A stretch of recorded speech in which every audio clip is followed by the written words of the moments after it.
Greetings and welcome to Dice and Deeds. My name is Sean, and this is our channel dedicated to role-playing games. Today's session is our Rolemaster Unified campaign that we're calling Hadryn's Hold. Our group is the Uber Tabletop Group, a collection of friends that have been meeting for years together to play role-playing games, tabletop games, and various other actions. None of us are professionals, none of us is formal. We just enjoy getting together, having fun, and recording some of the chaos for later review. If you enjoy this content, consider a like on the video, subscribe to the channel to see our new releases, and if you have any interest, feel free to support us through either Etsy or Patreon to support the channel directly. You can also join us for behind-the-scenes information either through discussion on Discord or through our website at halfling13.com. Our group is still a couple of players short. Two of our players have been out for medical reasons and likely won't be able to rejoin until early in August. At that point, we'll be back to our full group of 7 players. However, of note, our group actually consists of 8 characters. We have a very tiny goat that is a member of the group, although as a traditional pet in our group, it's been mostly forgotten about. I'm doing a bit of an experiment starting with this session and the next couple. At the tail end of the video, if you're interested, I want to experiment with doing a bit of storytelling, basically just reading a short story of the adventures of this little goat. Given that he's been forgotten about by the group and is still a character, he's intended to be Bram's long-term mount. The basic concept is this little goat is a riding goat from their original village that he was raising when the village was attacked and destroyed. He rescued it, brought it out with him, and has kept it ever since. But once they got to the town, functionally, the poor little goat's been ignored. So I figured, okay, if he's going to be an actual character and a personality and so forth, let's develop his background. So I've been working on a bit of a short story. What are the events of the goat? What's he experiencing? What's he going through? What adventures does he have? To help sort of build his personality so that he can actually become a long-term character. Anyways, you'll find it after the credits at the end of the video, or you can skip ahead using the time code notes in the description. As far as the adventure itself, this game really drove forward several of the minor plots that the group's running into. They did a bit of investigation on different areas. Some things started to work out. The group has a tendency, which I'm sure is fairly common, to sort of build in a lot of mystery and suspense themselves. Part of my goal is to provide some basic foundation and then let their imagination go wild. And I found that they can always come up with things that are far more detailed, suspenseful, whatever, suspicious than I can generally do. So I embrace the fact that you give the group just enough information, their imagination will fill in the blanks from there. And that was starting to become apparent with this adventure. There's several plots and theories and concepts that the groups have really latched onto. They may or may not be actual serious threats, but the group is fixated and says, yep, these are critical. The other challenge we've run into is there's still the sense that the group really is focused on the fact that their family, their village is missing. Not purely destroyed and a known conclusion, but something happened to them and everybody's gone. Several of the players before the game started were commenting that to them, that means their focus really should still be on that mystery. What happened to the people, where it's going, what happened, and so forth. And I don't disagree with that. That's the long-term goal for the campaign. However, they've been somewhat frustrated because there isn't any clues, there's no obvious next steps, which is intentional. There isn't going to be any next steps for a while, especially given that there's a sense within the town of Brindle Ford, where they're at, that every time they bring up the concept of Hadryn's Hold, people talk about it and they understand what they're saying, but nobody remembers such a town. Even those that they spoke to a day or two before, by the time they go back and talk to them, they don't remember what that is. It's as if some effect is out there sort of slowly wiping their memories.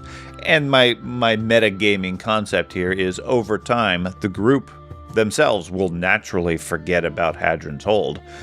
Might take a few weeks, might take a few months, whatever, but that concept will fade away from them as they focus on other adventures and other tasks. So it sort of builds in that sort of mystery. Now, obviously, eventually the campaign will circle back around to it, but that's endgame type stuff eventually, whenever they figure things. And they'll find clues throughout the campaign as appropriate whenever they least expect it, as I explained to them. So that's where some of the challenge is. But the plots themselves within the story, the threads that they found that they've engaged on and they're working, they continued several of those for this session. And then, per some of the conversation I had last time around the lack of serious threat or combat, I threw out a possibility along those lines as well. The Town Watch hired them to take on a task. To that, they very eagerly jumped on. For them, it felt like that was much more traditional, old man gives you a quest in the tavern sort of thing. And they quickly realized, okay, this might be a little bit more dangerous. Let's not do it as a solo job or 2 or 3. Let's get the whole group together and go out and do it. Which was fortunate, because once they got out there, they realized that the situation was a lot more dire than they wanted. And they weren't quite prepared for what they were facing at the time. So the reactions all ended up being fairly natural and semi-expected. I expected them possibly to be a bit more aggressive than they were, but to their credit, they looked at the situation and read the scenario and said, "Yeah, maybe we're not quite ready. Let's go. Let's take a different tactic." So you'll see that throughout the story. Next game, I do expect we'll probably have some combat. The way things are going, the way the story is currently going, at minimum, the tournament will happen, but there'll also be some combat for the group itself. The other piece that really worked well in my mind for this session was the full development of the knights. At this point, I have artwork for each of the knights. We have defined what their colors are, what their symbols are, what their general personalities are, and at least some of the group is directly interacting with them and getting to see firsthand how those relate. They're still trying to figure out whether each given knight is friend or foe, and sort of feeling that out, not really sure which way to go and really make a commitment. But what makes it interesting is a couple of the quest lines and plots that they have going on. They're very much in the gray area and not a black and white decision. For example, the squire that's trying to escape, the knight isn't necessarily wrong and the squire isn't necessarily right. It's a much more gray area. A more distinct one is really the dispute that they're trying to settle between the farmer who hasn't been able to pay his rent and the knightly lord that owns the land. And their initial instinct is, well, obviously this guy's getting ripped off. He's got circumstances around it, etc. But as they investigated, they realized, okay, that it's not really quite as cut and dry. And at one point in the game, it came down to a couple of players saying, "Yeah, I really think this is the way we need to go with it," and others in the group said, "Yeah, I don't know. I feel for the other side." That's exactly the internal conflict I want the group to experience, because it's not black and white.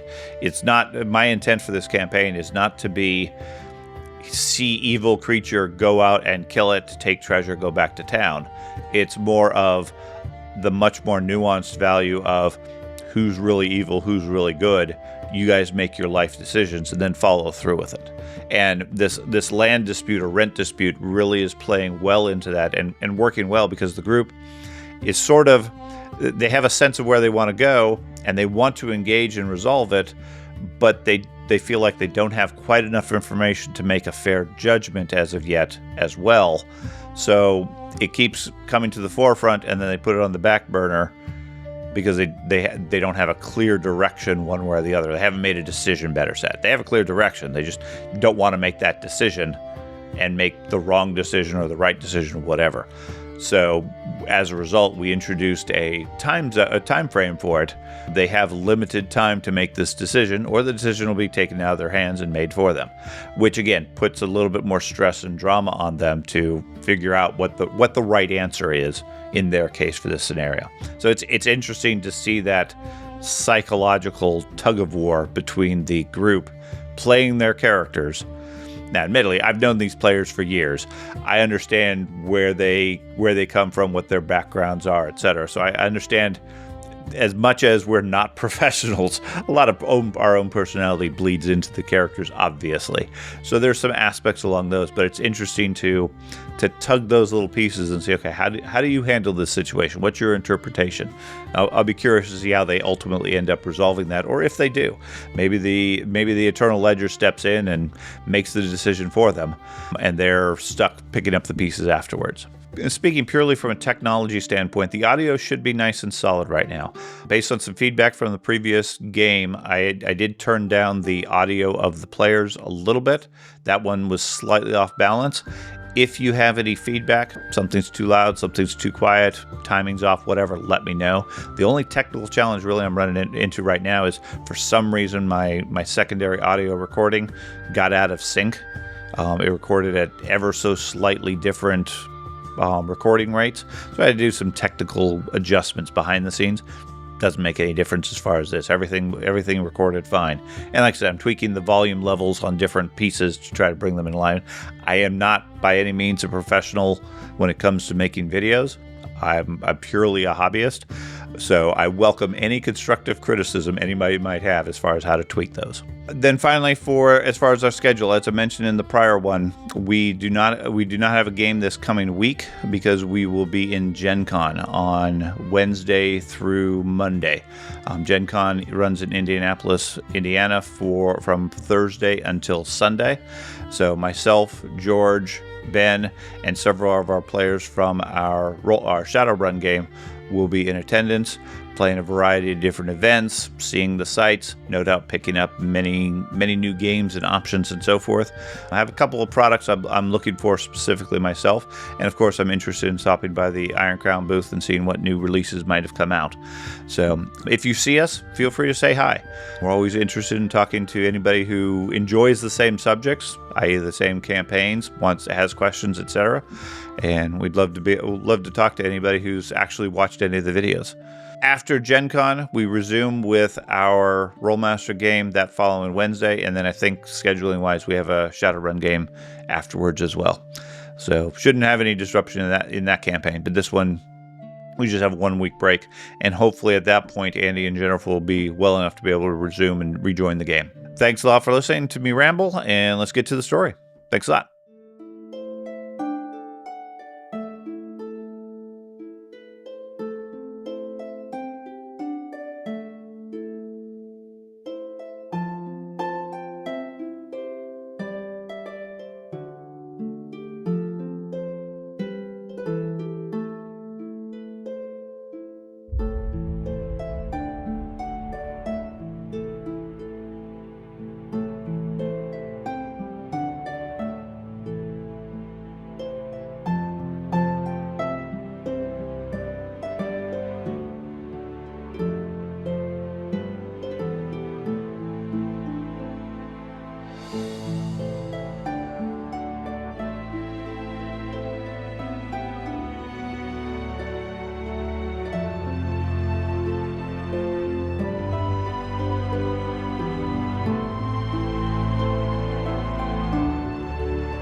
Left off last time with you guys in Brindleford. The tournament is 2 days away. It's the night before that. There is some concern over people or somebody sabotaging the tournament.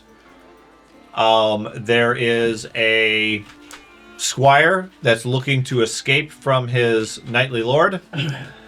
And there is a few other plots or thoughts or whatever going on in the area. I forget what all the other details were that people were focused on. Wolves.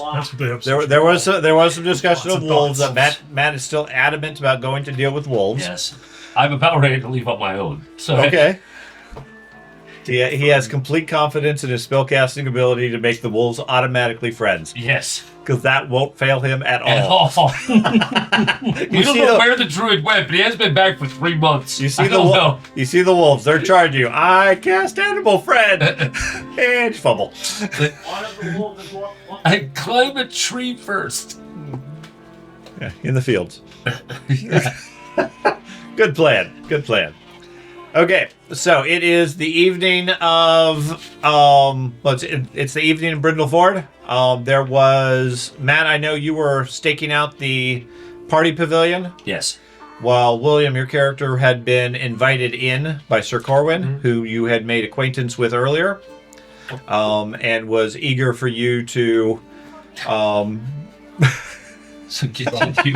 That's funny. I didn't say anything. That is funny. If I do recall, I believe the plan was to attempt to get the squire hired by one of the... Yeah, the druid who spent a little bit too much time with the trees is making implications here. Point out, I have no idea who the squire is. You were with that? Never seen him. Matt? Okay. So the two of you are keeping an eye on the tent? This entire plan. What were you doing, Ben? And to hire someone I've never met. I don't know. Nor Do I have any? Okay, well, it's Like evening at this point. Where are you going to be hanging out? Blacksmith. Just continuously bothering you.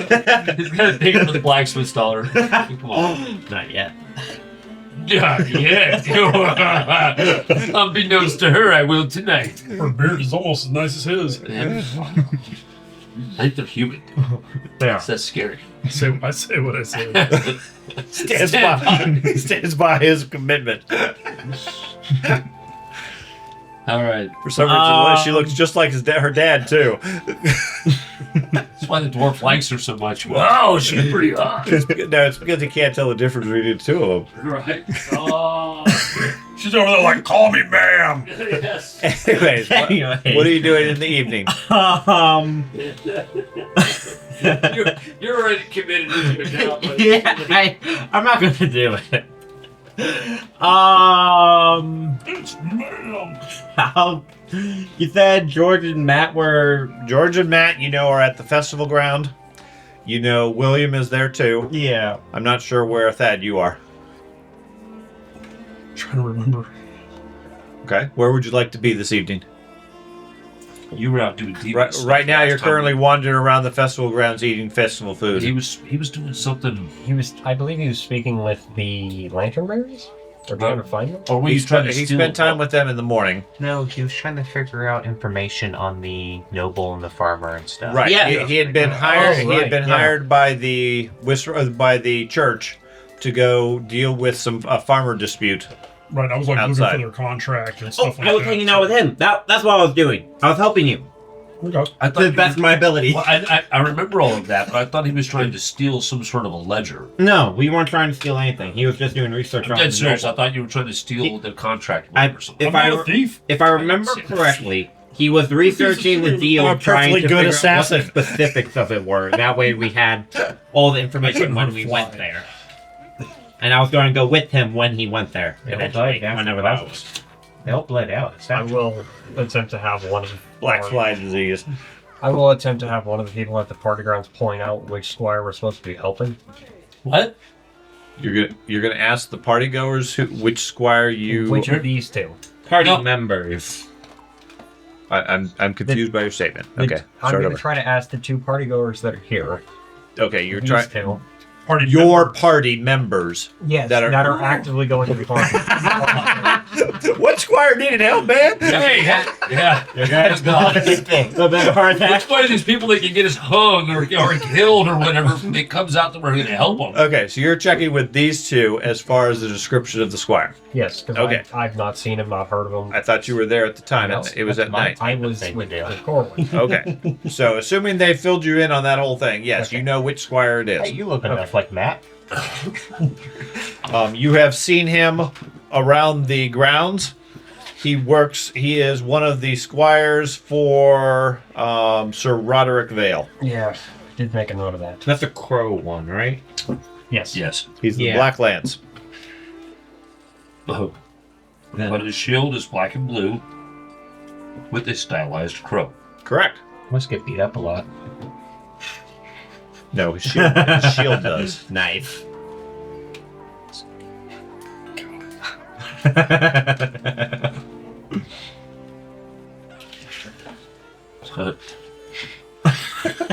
Just awkward silence. Beavis over there finally responded.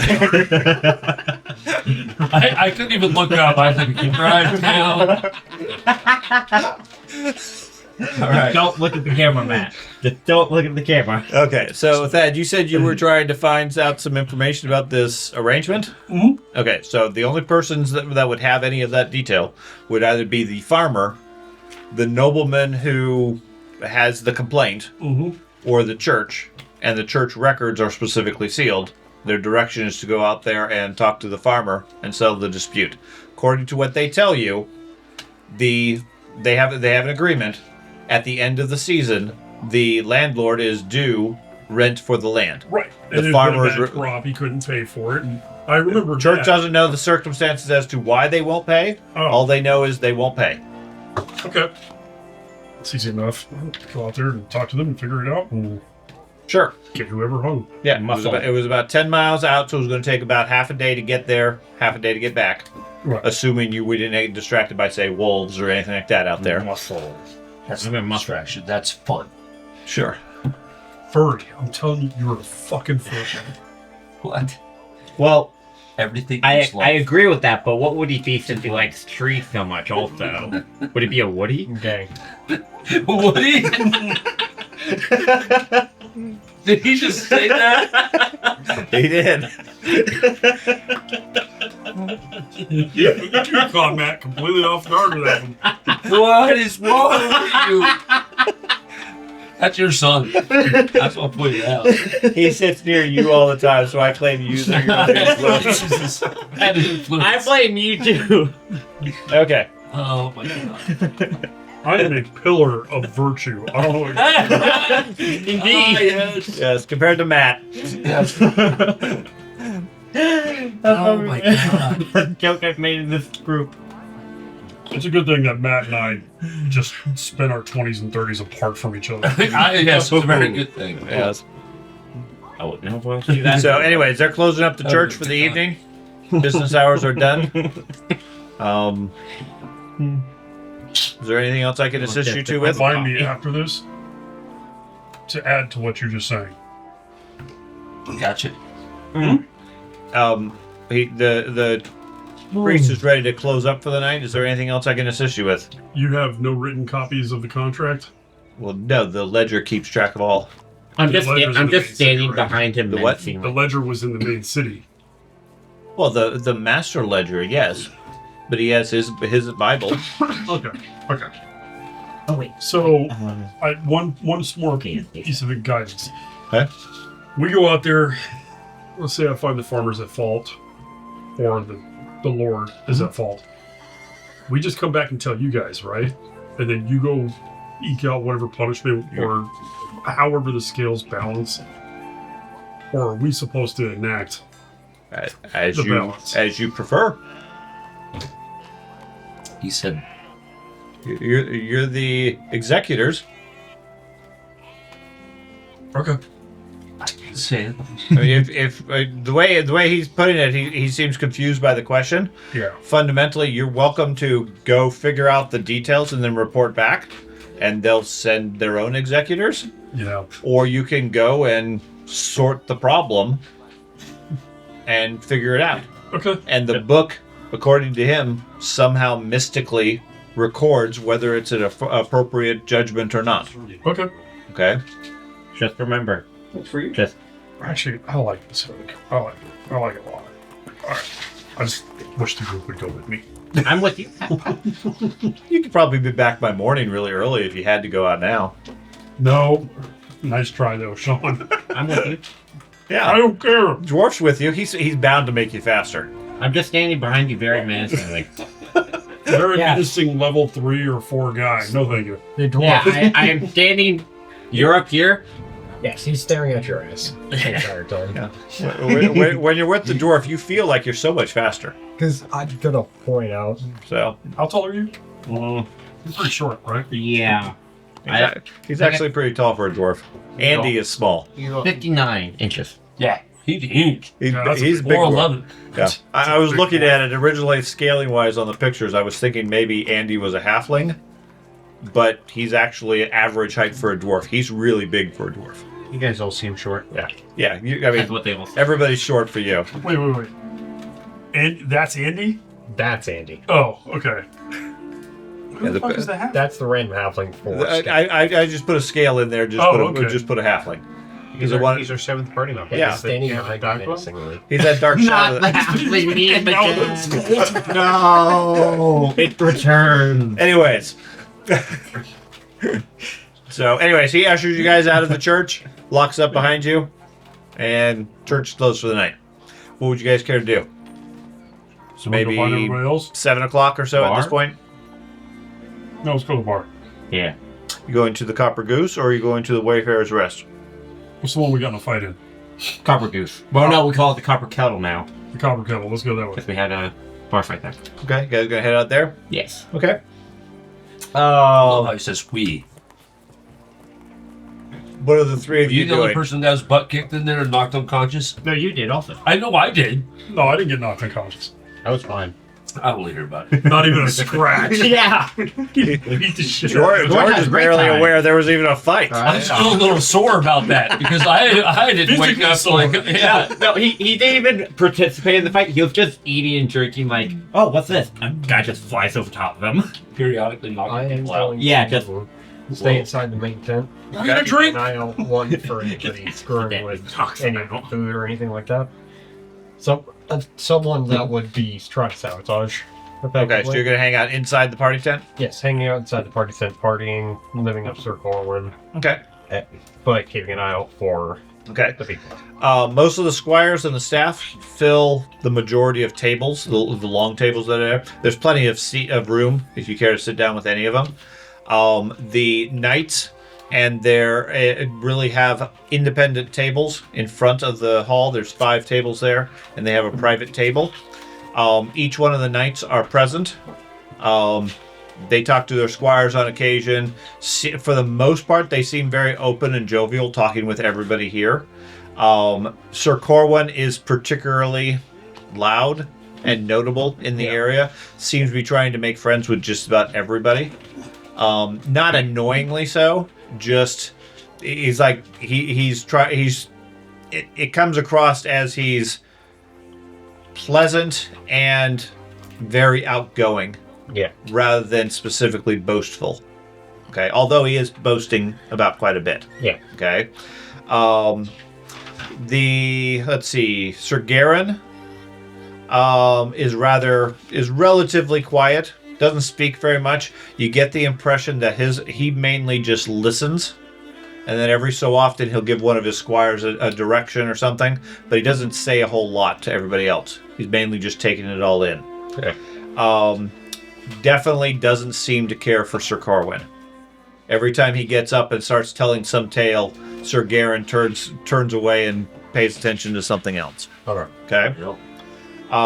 Sir Aldrich is a little bit younger. He looks like what you would have read about or heard about in stories as a kid. The shining example of a knight. He's handsome, he's young, he's athletic, he's well equipped with his armor, his weapons, etc. All the women in the place seem to adore him. Okay. Loves an audience, seems much more boastful and attention drawing rather than legitimate, which you get more from Corwin. Okay. Corwin comes across as very sincere, very earnest. He wants to help. It's like he's trying to build a name for himself. Yeah. And nobody quite understands or values who he is. It's like he's the newcomer there. So he's going around talking to everybody, just talking to everybody as if they're his friends, even though a lot of them don't seem to be. Okay.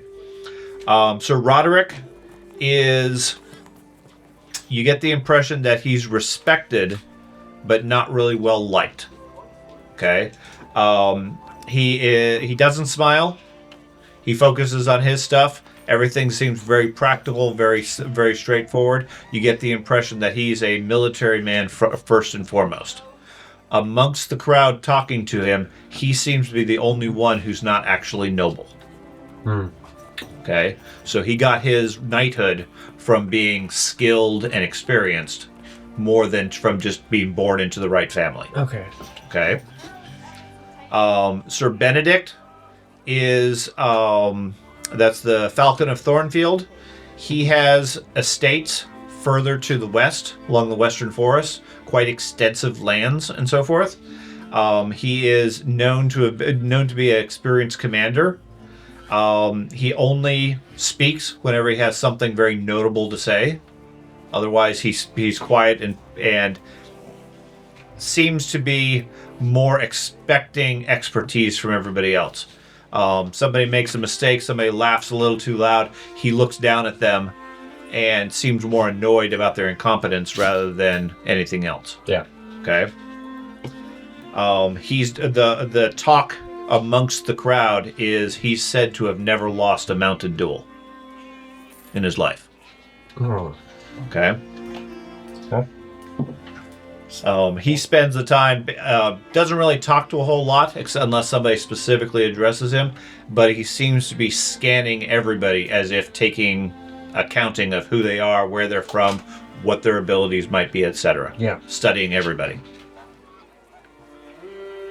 Okay. What are the two of you doing outside, since you're not allowed in there? You hear the music and so forth. Do you know how to Very tell what's bad normal, what's not? Usually big tents aren't normal. This tent is too big. What about the people going in and out? They seem fine today. Worries. Uh-huh. Hey. Do we feel like, is it nighttime? Yes. All right. Do we feel like we are going to be, actually, I don't really care if I feel like it. I'm going to try to approach the tent. I don't care if I'm not trying to get in. Just going to approach the doors? No. Or the entrance? Outside of the tent. Not Okay. the entrance. Yeah. Because I want to check all the tethered points, the stakes. I want to make sure none of the ropes have been like sliced or otherwise tampered with. Okay. Just check out the foundations or Yeah, whatever. basically I'm going around making sure that all looks good before I settle up. And you're going to shadow him or stay out in the front? Shadow him. Just. I'll He, stay out of the no, front. he hides in his shadow. I tell you what I'm doing because I really truly feel like somebody's going to sabotage this thing or they're going to end up poisoning the food. Why don't you go check the food? Got it. I'll try all the food. I'm like, So I do. So you're going to head inside the tent? What you expect?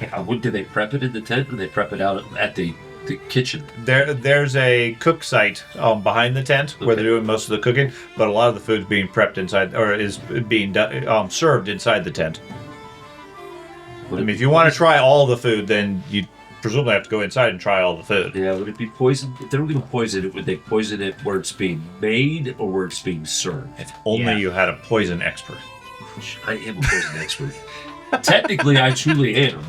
Between he and I, we have poisons freaking on lock. But he's not here. You guys far overestimate my abilities. I know, I can eat both. I don't want you to poison yourself. Well, how am I supposed to test for poison then? Just try to get an idea if people are putting the right ingredients in it. You know what? Got it. Yeah, do you How have about a we, cook? let's Do switch you have a- roles. I do have culinary. You Actually. do have a knack in cooking? No, I have. I think I have 8 points. That is going to be the forever thing. I'm mad. I got a knack for that. We have the naked breadboard. How about we switch roles? You check out the Got it. I'll check out the food. You check out everything else. Make sure all these spikes holding up the tent are solid. Got it. Yick. Nope. That one pulled out really easy. How about this one? Yeah. Damn. This plan is going to go well. Yeah. I don't know who put these in here. Man, the tent got sabotaged. Jesus. There's a plot. I wonder who could have done that. Oh my God. We're gonna go. All right. So Sean. So all these things immediately run through your brain before you ask him to take a task. Yeah, I'm Because you- so glad it's just you two. all I want you to do Amazing. is check the ropes. Check these to make sure they've not been tampered with. Right, because the player group will act as your inner voice. Yeah. Oh my god.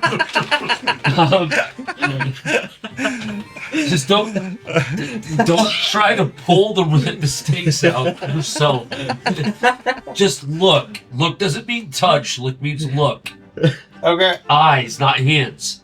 got it. Got it. Holy shit. I really feel like we're playing of Mice and Men, but right here. Hey, does this look good? We need to go get rabbits. We're gonna raise rabbits. This is amazing. Oh, Oh, this is awful. This is not This might be my favorite character. Yeah. so George, you're going to go around and do what Well, specifically? I'll walk around the tent. And if there's anything obvious, I'll Okay. look at it. But Okay, just check out the area. Yeah. Okay. All right, so The tent's on fire. Hey, said check ropes. Yeah. Tent's on fire. Ropes are fine. Walk back. Hey, one of the ropes is on fire. This All is fucking fine. places. Give me a sight-based perception check. Site-based, okay. This is fine. Everything on fire. What are you doing while he's checking the ropes? So, Regretting your choices in life, and yes. Ain't talking about so. Oh, it passed. 91. 91. Okay. Still, what is this? Okay. Go for it. That's like a perception. It's unprecedented. Yeah. It's like you have a knack for it. I don't think I do. Actually. Okay. No, the it's only looking two, through the the only two breadboard, poisons though. I feel like that I know from your original list Uh huh. that would be a local poison I need to be concerned with would have been reduced to a liquid. Yeah. So I wish to go into where they're preparing the meals to begin with first. Okay. I'm going to try to blend as best I can. But I am going to wherever they have their stock, like their seasonings and stuff, to see if they need more liquid. Okay. Man, you should have had me do it. Yeah, Why? hopefully they're Yeah, letting it perfect fine. They're totally gonna let the Okay. dirt So man give in. me a intimidation roll. Dirt man into the kitchen. Well, let's just roll and see what happens. That's not a hateful roll. 72. 72. Okay. So you head around back by the tent, leaving him to inspect all the ropes carefully. Yep. Okay. He tugs one or two. They seem very secure. Okay. You head over to the kitchen area where they're have open air cooking. You wander in, and there's a lot of people milling about. Nobody really. It doesn't feel like anybody's specifically in charge of it. Everybody's minding their own business, focusing on whatever they are cooking, and for the most part, nobody seems to notice or care that you're there. Almost as if they expect you to be here. Okay. Okay, so you go poking around. They have all sorts of different stews and soups and meats and things like that cooking. And you're looking for some sort of poison, I assume? Specifically, yes. Okay. Here's the thing. I have spells that can detect herbs Okay. of certain types. Okay. The problem is that it states, like specific, hey, I need to find this herb. Well, a spider venom, which is the two most dangerous poisons from my character's upbringing, that's the list you gave us. Right. The two most dangerous poisons I know are spider. Okay. There's one that's plant-based, so Okay. I can detect it. The spider venom is not something I would imagine is an herb. No, not normally. Detect. Okay, give me an herbalism roll. Unless you want to also cast a spell. Casting a spell will have to come second. Okay. You know what? Let's roll it first. No, I didn't roll very well. All depends on how dramatic you want the story to be. Yeah. You might have rolled great. Herbalism. All right, damn it! I gotta find it. I need to highlight him again. All right. I had him highlighted on my other character. Poison mastery or herbalism? Herbalism. I got a 78. 78. Okay. Looking Still- through, what's the herb that you said was a poison? Oh, And specifically, what is the component of it? okay. So there is a There's a couple of spider venom poisons. Not worried about the spider venom one. I'm talking the plant one that you're familiar with. So it's a. I can't read it. Mulfana, it's a liquid sap. Okay. It's conversion poison. It's orange, tree sap, affects mucous membranes. Okay. So, you don't see anything from that plant, anything you recognize along those lines. There's many herbs and plants that they're using that you're unfamiliar with. Okay. They give you some curiosity, but none of them seem to have any of the traits that would typically be associated with poisons. Okay. Okay. I will try to approach This is the Middle Ages. There's like 17 herbs and spices. random. I don't care who it is. Okay. Just One random of the person. cooks? Hey, Oh, I've seen this. Yeah, I'm cooking here. How many issues have you guys been having? I've heard there's been all types of issues with, the campsite, the camp scene lately. Are we still having problems here in the kitchens, or are we doing okay? What problems? I don't know. There was. My roasted pig snout's the best there is. I'll bet it is. Can I have some later? But anyway. Pulls out a ladle, has something floating in it. Alrighty. See a pig nose. Later. No, You're turning your nose up at my nose. I'm a vegetarian. A veg of what? I only eat plants and vegetables. I don't eat anything that derives from an animal. She dumps the ladle, smacks you on the back. Get out of here! I got work to do. Vegetarian nonsense. I heard it too. No wonder you smell bad. It's true. You would absolutely smell different. Yeah. You smell like disappointment. From eating all that cilantro. You would actually smell like soap. Yeah. That's why it's so bad. Soap is so foreign. Yeah. Oh, All right. Keeps having to rub more dirt on him to cover the smell of soap. Yeah, I'm a little frustrated with that one. I'll still. I mean, there's dozens of cooks out here. So there's plenty of people if you want to talk to. This particular one, apparently, you did not appeal to. turning up the nose. I will talk to. Is there anybody at a prep station? Like the whole that chopping roots and vegetables. If I have some culinary experience, Okay. but, probably about as skilled as our monk friend here. I think I have. Well, 3 you use a ranks. knife. I think I have 3 ranks as opposed to his 1. Well, you're worse than it because you have a knack. I have 3 ranks. He doesn't have a knack. I don't. Oh. That's only in trade. I have a couple other ones. Like I have cows. Breadboard. So what are you trying to figure out?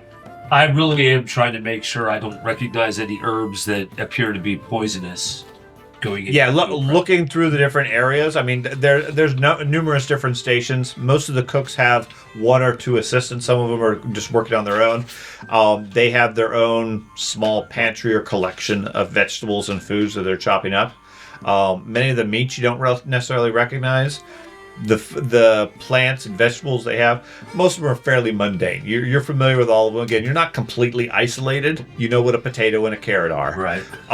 Some of them seem foreign, like they wouldn't grow in this area or in the forest area, but nothing really stands out as, hey, this might be dangerous. And it doesn't look like any of the cooks have anything that's like unique to them. Do I hear anything while I'm in there of people grumbling about, hey, we had a batch of food go bad, it's sad that we had to get this too soon, or anything like that? No, everybody seems to be in fairly good spirits, talking about how they got all this food, and Sister Maris was really generous with some of the groceries. They actually have fresher food than they normally would have. Really? Sister Maris. Interesting. She provides the some of the foods for this. She made a donation earlier today. May I see it? Sure. Well, they point over to a couple of crates. All right, I'll go check it out. Okay. Looks like local Hadryn's Hold type groceries, things like that. A lot of the excess stuff that you would have donated to Sister Maris. I still try to pick through it, see if there's anything Okay. that's... Yeah, I mean, it's for the most part, it's not like fresh out of the ground today. Stuff that we brought. It looks like the stuff you guys brought that you just had too much. Okay. And rather than having it go to waste because it's regular food, they don't have refrigerators. All right. She donated a lot of this to this effort. Those, like, literally detect poison spells, which is silly. Okay. Meanwhile, you're checking out the tent. Yep. All of the ropes seem very snug. Those stakes don't come out very easily. Okay. At least not all of them do. The ones that do, you push back in, nice and secure. The ropes seem safe. The tent doesn't really seem to have any damage. About the only thing you notice is about a third of the way around, behind one of the tents to the north of you, the next tent over, which would be Sir Garen's tent, you see somebody taking the horses out to pasture. Okay. Looks like one of the squires leading the war horses out into the field. Is it a squire I recognize? You don't see him well enough in the Okay. dark. Okay. Wow. I'd probably ignore it. Okay. You would, though. Well, what? Wonder why they're doing that. All right, 10. Yeah, you told me Told him to check the tent. Fantastic. You told him. Okay, so 30 minutes or so later, you've checked all the groceries. There doesn't seem to be anything hazardous there. Okay. You meet up with the monk. He's aimlessly putting his foot on one of the stakes of the tent. Hey. Look, not touch. Look, not touch. You didn't touch it with his hand. I'd said be don't eating a touch with carrot or hands. something while I'm at it. Okay. I'll hand him one. No, the food and prep seems to be safe as far as you can tell. Yeah. You can see like down the line what ropes were uniform are now just like Randomly sprayed. In the evening breeze, the tent's flopping a bit more than normal. that seems secure to me. Look, carrot. Carrot, sure. All right. All the food seemed fine to me too. Well, I still think this has got to be where it's going to take place. I mean, unless they're going to start getting lethal with their actions, this has got to be the next thing. The feast is tonight, right? No, feast is in 2 nights. Night before the tournament. All right. This is just a preparatory party. Everybody just came in today, and now they're just having some food. Just having 2 more days of snows. That's right. There's no sabotage. It's just that one cart that gave out. Just a bum card. And the random person that Would helped it set been- up tents on the first day. Do we have anybody that's told us specifically what the events have been that led someone to believe this thing is being sabotaged? Sister Maris is the one who originally mentioned it. Correct. She heard it from some of the travelers that came in, saying along the lines of this tournament is going to be a fun one. It sounds like somebody has it out for Sir Garen. Sir, is that? I think Sure I don't Sir mess Garen up. is what the whole The guy tournament's that's for. retiring. Right. I'm fine with that. Yeah. Okay, so that implied or made people start thinking that maybe somebody is going to try to sabotage this and try to do something to Sir Garen. Okay. It's fine by me. Corwin is the one I have to worry about. That's right. All right. He's picked his champion. I picked the champion that's going to help us. Okay. If he survives. So If Gary. maybe it's just going to be local to Sir Garen then. We're not going to have to worry about it being the whole huge tent with everybody in it. It's just going to be Sir Garen's camp. Let's go check his camp out. Oh, yeah. Is this the spot where the horses were? Yes. I mean, it seemed weird that they're feeding horses at night. What do you mean feeding horses at night? They took the war horses out about 30 minutes ago. Show me. Let's go check it out. The horses on the back of the stall. I don't know what they're doing. That's okay. I can talk to it. Yeah, you head over there behind the pavilions for each one of the knights. They have the stables where their horses would normally be kept. Okay. You head back there. The place is pretty empty. All the squires are at the dinner. You see where the horses would be hitched up and being taken care of and so forth. The barding is over on in their stands where they're nice and clean. Okay.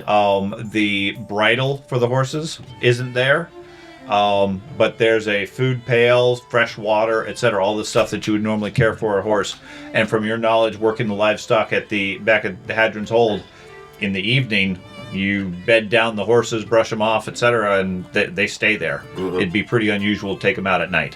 Which direction did they go? I think that way. From the tracks, it's fairly obvious they headed west into the field. That way. I'll look at his finger and push it in the direction and I saw the... They went that way. That way. All right. I watched the druid's eyes pointing, and when they light up, that's the way. So I'll start heading that direction. Into the dark? Yep. Okay. And you're sure, Darren, you walk back and David and Goliath are talking to your horses. We're okay. I can't remember my character's name, but I'm pretty sure he's Lenny. Lenny was the big guy, right? Yeah. Yes. Okay, so he heads off into the dark. I got a lantern. Okay, you gonna light up a lantern? Yep. Go with him? Okay. Robert, maybe? I sold that lantern Matt's character gave me at Yeah. the beginning. I don't have it anymore because I gave it to Like him. 3 years ago when you guys went to the tombs? I picked one up and gave it to him. Okay. on the way out. What are the two of you gonna do? You guys are done with the church? We said we were Mark going that to the off my cup. character. You guys are going to the Copper Kettle. Okay, so you guys are at the Copper Kettle.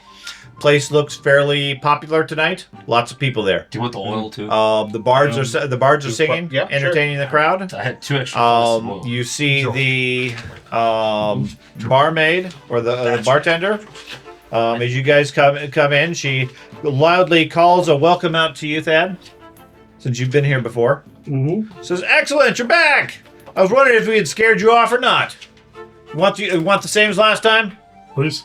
You sure? Yeah. Maybe not the physical part. Not the physical part. Okay. We'll be fine. So that would be Marta. Okay. She pours a couple of large drinks for you. So what brings you out tonight? Good night for a drink. You just need drinks? Oh, no, I need some conversation. Excellent. What kind of conversation are you looking for, cutie? As you know, as we've discussed prior, we're not from around here. We're not familiar with the customs, courtesies, Yep, I can tell. laws. Somehow I got myself roped into being an adjudicator. An adjudicator. What's that? No, that's Executor. Executor. Executor. Yeah. An executor. An executor. You signed up for that nonsense? It was We by need the money. It accident. seemed easy. Money. Yeah, but broke.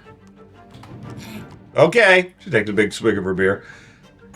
Right. So, Wait, start from no, the beginning. no, You signed let's- up to be Hold an on. executor. Hold Got it. You guys sure are new to these parts. Yeah. You did never actually confirm game payment. You know what? Nobody needs your input, Dwarf. Hush. Didn't even get us the Go horses. steer the blacksmith again. Yeah, I was going to say, he did not know how to negotiate. Yeah. More horse, barding, plate, Yeah. shield, sword, and just work your way, until you get somewhere around riding horse and, just say. Bet wooden spoon.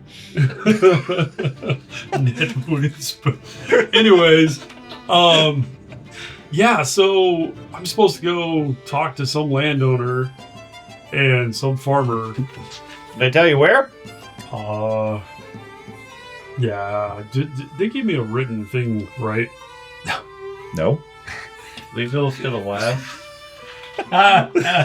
They gave you directions about 10 miles Yeah. to the west. Yeah, it was 10 miles to the west. They also gave you like a symbol or something also to say that you're actual. Yeah, Yeah, they gave you a religious symbol. Yeah, I'm like, yeah, they give me this thing. She grabs it, looks at it, plays with it a moment. It's cute. Yeah. Puts a deck yeah. on the table. So apparently I'm supposed to go over there and see what the dispute is and balance 10 the scale. 10 miles west of here? Yeah, something like that. That yeah. sounds like the Pikes. The Pikes. I should probably write that down. Yeah. Rosalind and Tom. Okay, so Rosalind and Tom Pikes. Pike. Pike. Yeah. Okay.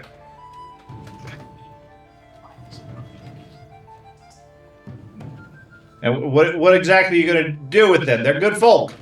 Well, Might have a bit of a hard time these days, but they're good people. there's something. Yeah. Okay. So let's talk about that because they have a dispute going on where they're not paying. They don't think they have to pay their contracted amount for the land, and Taxes. No, I don't believe that. Tom was in here just a week ago. He said he's more than willing to pay. He just can't. number one entity. I don't know. I'm not a farmer. I imagine his crops didn't do very good this year. Yeah. Well, that's. I mean, that's been the problem the last few years. Well, do you think the landowner's going to give him crap? Not if I know him. So who's that?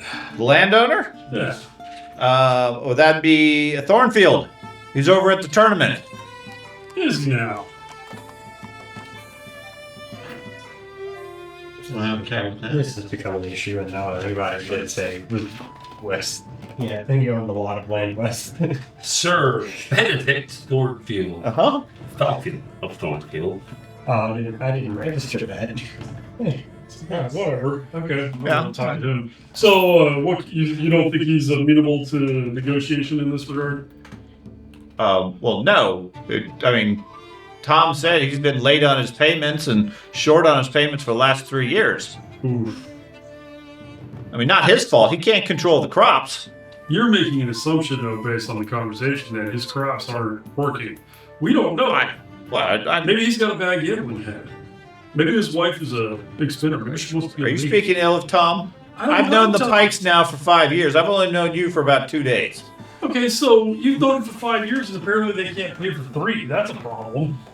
Not my fault. I'm not saying it's your fault. I didn't sign the lease for the land. There we go. But apparently you guys have decided to get involved in this. I didn't choose this particular case. They just said, "Hey, you want to make some money?" Well, they didn't say that either. Yeah. I don't know. I don't know what I'm doing here. I could tell. You got any advice? Rule number 1 of the open road.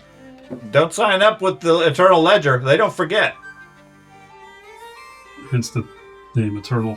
Correct. Yeah, It's but like they write it all down. once I get this one thing done, I'm good, right? No. Then you're indebted to them How does that make sense? because they gave you work. Oh, for fuck's sake! Fucking commies. They gave you a purpose. You have a purpose eternally now. Good job. I'm gonna have to kill so many people. Did you ever give them your name? It works out fine for some people. Don't be too scared. But that's not something I would ever do. I'm a free bird. We live out on the open road. We welcome everybody. Yeah, I mean, I can. Life appreciate gets that. along fine. Occasionally people get beat up, like yourself, but for the most part, everybody's welcome. If I remember the battle correctly, I believe our friend took a lot more ears than were taken from us. I would say the big guy that was with you was pretty impressive. You and that other one, not so much. I really don't know if you could hit him hard enough to scramble him. So, Nobody here was able to. yeah. Got a few wagers. The next time he comes in, he might. Can't scramble. Really? Yeah. Yeah. You can't unscramble the eggs. So, but no, my suggestion: don't be messing around with the Eternal Ledger. Unfortunately, that's too late. Did you ever give them your name? They know who we are. Well, yeah, they know us by. Okay, so do you have wagers Okay. in here on? Sure, we bet on everything here. Really? Sure. What Well, else we got to do in this small How town? about I throw a few pence down? Pence? Okay. In our village, that's what we call change. For my friend, I bet he could hold his own in the next potential confrontation here. Who's gonna get put in jail again? And it's all gonna be his fault. So You're gonna bet your friend could beat up my bar? damn near, yeah. Well, that's not a good Wait, deal. Hold on. So, what are the wagers we have going on right now? Well, the wagers were about whether or not the next time he wanders in, there's going to be another fight. Oh, that's easy. I can say I can vote yes on that. Well, I'm not saying the odds are great. I'm saying there's probably going to be another fight. He hurt a few people. There's a few people who want to get a few more kicks on you and the other guy, too. I'm going to look around. Dude, why? I'm going to look around. Is anybody vegetarian. People are looking at you, but she seems to be having more fun with the whole situation than anything. Everybody else pretty much is just ignoring you. Man, I could just imagine like a chalkboard, like Deadpool. Yes. Just, all right. I'm just sitting there drinking. I'm going to turn around and look around the bar. Uh-huh. Is there anybody I recognize from the bar fight? Yeah, several. You. Do you think you could take... What's your name again? Graf. You think you could take Graf? He stops this conversation. Says, what are you talking about? Why, look at your eye. Yeah? Yeah. This beautiful young woman here is telling me that you think you could take my friend.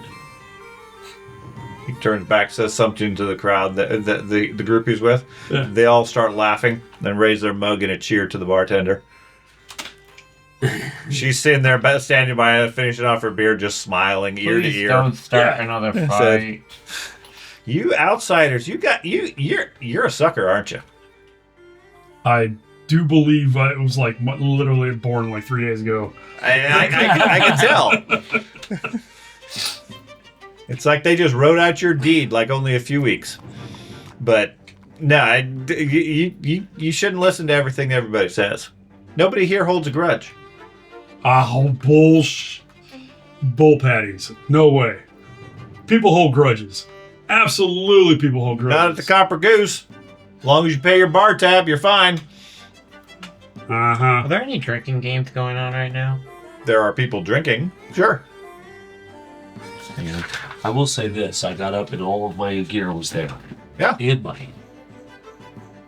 Well, that's because you were being arrested. They didn't have enough time to rob you. Cops never take anything from smokers. No, people. Right. We both know that's full of shit. I have no idea what you're talking about. No, she seems to be laughing. You get the impression that you're feeling like she's telling one big joke that you just don't understand. Oh yeah, I got it. I'm understanding what's happening and playing into it. Though. Okay. So I'm at a loss. I really just am at a loss. I just came here to get some drinks. You guys had fun here last. I wasn't here for it, so. Right. I'm gonna walk over to the table with the guys we got in a fight with. Okay. And greetings. Have a seat. Yeah, I'm gonna sit down and I'm gonna buy them all around drinks. Okay. And just enjoy their company. Okay. They seem friendly and open. Uh-huh. None of them, to your impression, seem to be holding any grudge, despite one of them having a black eye. Dude, I got and the several crap bruises. beat out of Yeah, me, they shared the damage across the board. Mhm. But otherwise, they're fine. Over the course of the evening, you guys spend 6 bronze apiece. If there's anybody that's open for it, I will happily do a drinking game. There's plenty of people who are willing to challenge you to drinking. Not sufficient as far as they don't have much money per se. Yeah, I was talking like maybe it covers your it covers your expenses. That was my thing. In this particular bar, 6 bronze from your last time we were in here is a hell of a lot. So you were saying that the beers were coppers. What, did I? Mm-hmm. Okay, make it 2 bronze for an evening of drinks. What's the fucking conversion? It's 10 to 1, right? 10 to 1 for everything. Yeah. Now, I'm assuming that they were drinking from the cheap. Like, yeah. For the most part, they're doing that. I mean, unless you guys specifically want something higher end. Would you mind using that chart? 2 bronze. Okay. Fair enough. They give you the extra low quality stuff. Every time I eat M&Ms, I have to separate them by color. That's because you're autistic. Okay, so over and shake his. oh, Oh my god! You just ruined his life. I really did. I can feel the heat in my face. I was like, I'm gonna hit somebody. Somebody's getting hit. I forgot. Thank you for the idea, George. I'm the closest one to you. I've never gotten that angry so fast. I don't think in my life.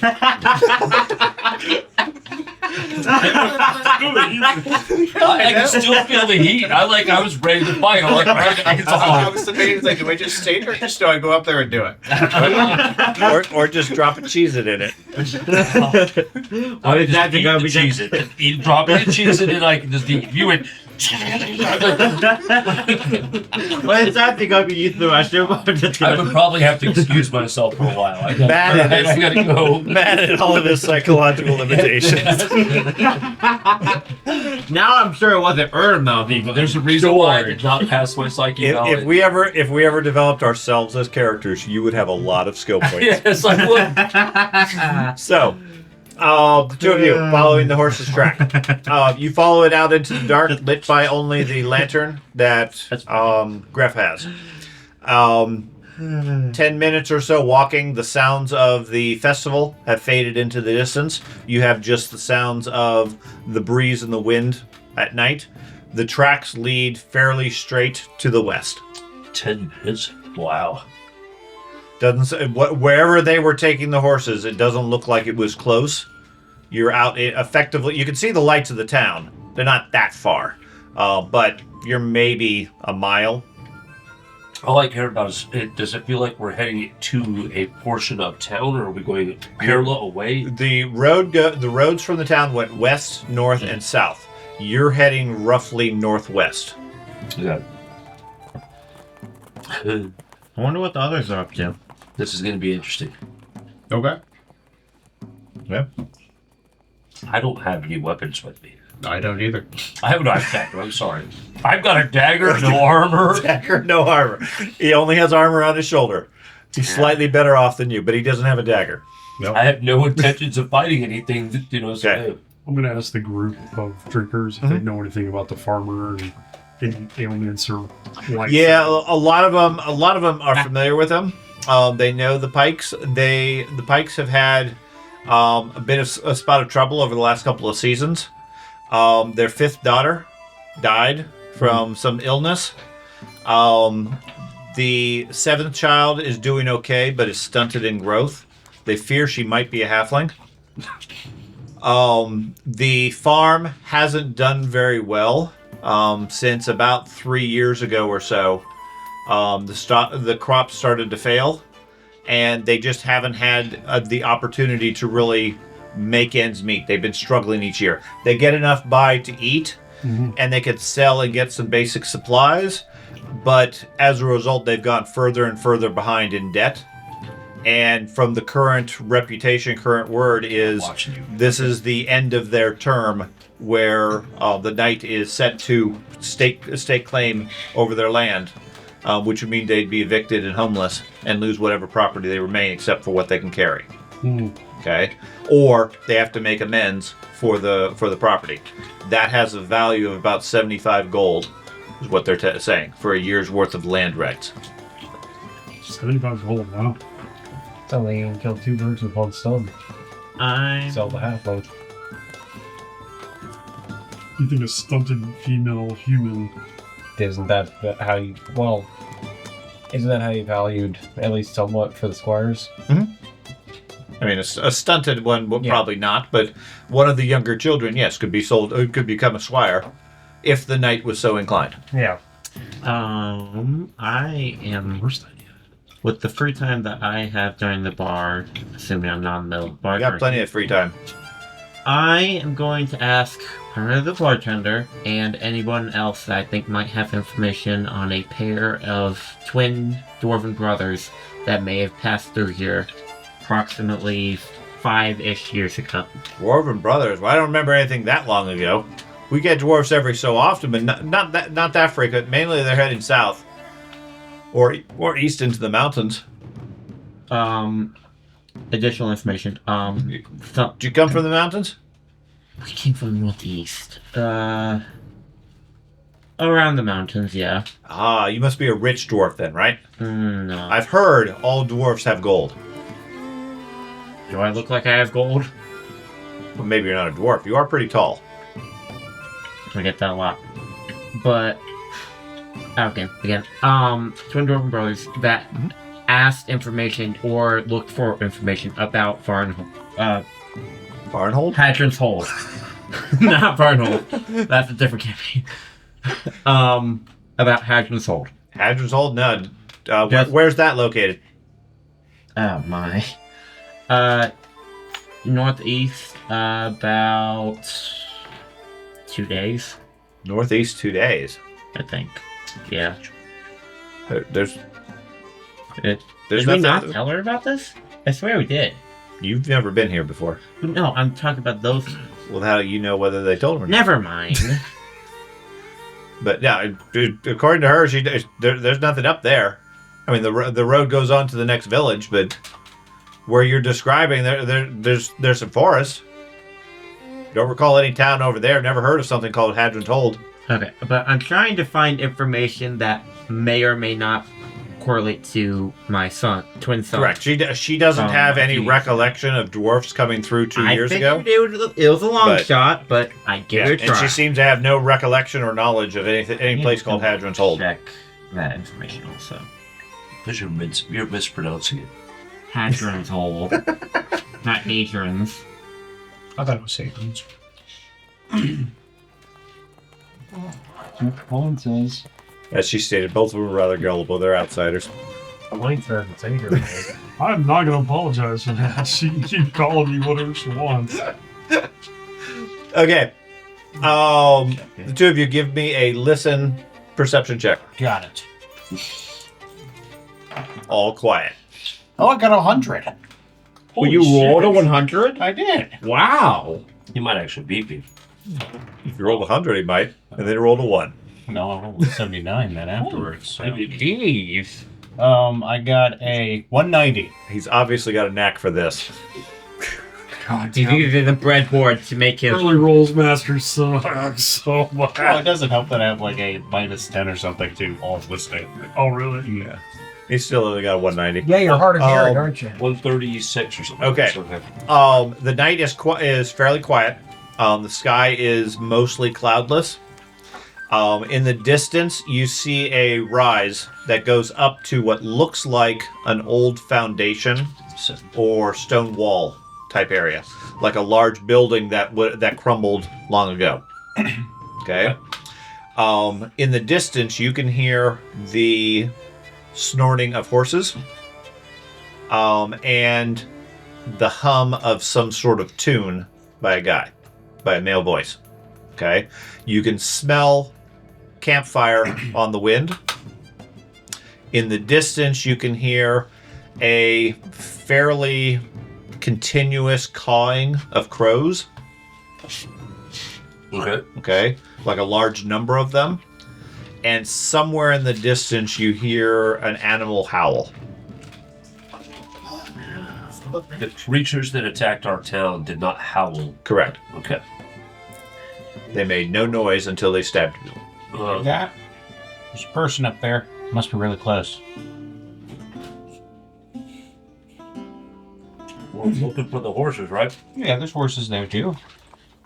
Let's go check it out. Okay. Gonna head up there. So did I detect the...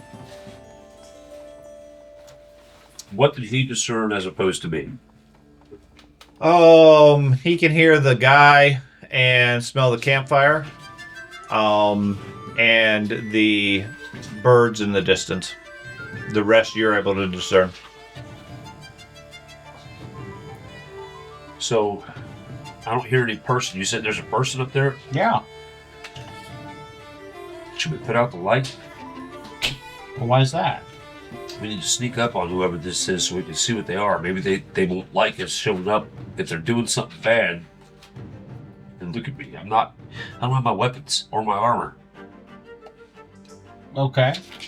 Well, Just because you can fight with your fists doesn't mean I can. We already proved that in the bar. I technically have skill with my fists. As There you opposed go. to, he did better than me because he kept hiding. That's all I'm gonna say it.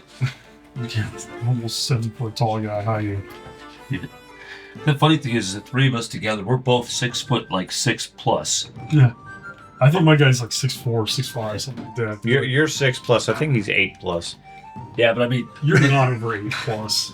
He's pretty darn tall. Yeah. so I'm 6'6". I'm, oh, fuck, this character sheet's different than the other character sheet.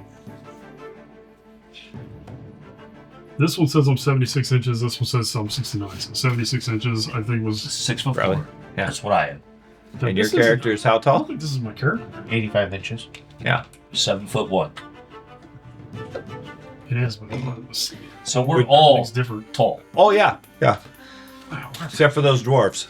That's why Andy's character looks so tiny. But the I can't see if we turn off the lantern. well, I can't really that well easy either. But okay, so what are we just? Why don't we just go talk to him? All right, we'll try it. There's enough moonlight, and the fields are relatively clear. It's just tall grasses. You don't think it'll be difficult to navigate? Being stealthy might be more challenging. That's the concern I would have. Is Right. that let's just keep the lamp down low, and hope that whoever it is distracted by whatever they're doing. Okay. And we'll keep the lamp down low to try to keep ourselves stealthy and Okay. start moving to Okay. the wherever this is. Move up the rise. What's that? Move up the rise towards the ruin. Okay. So give me a stealth roll. Any armor on or anything is great.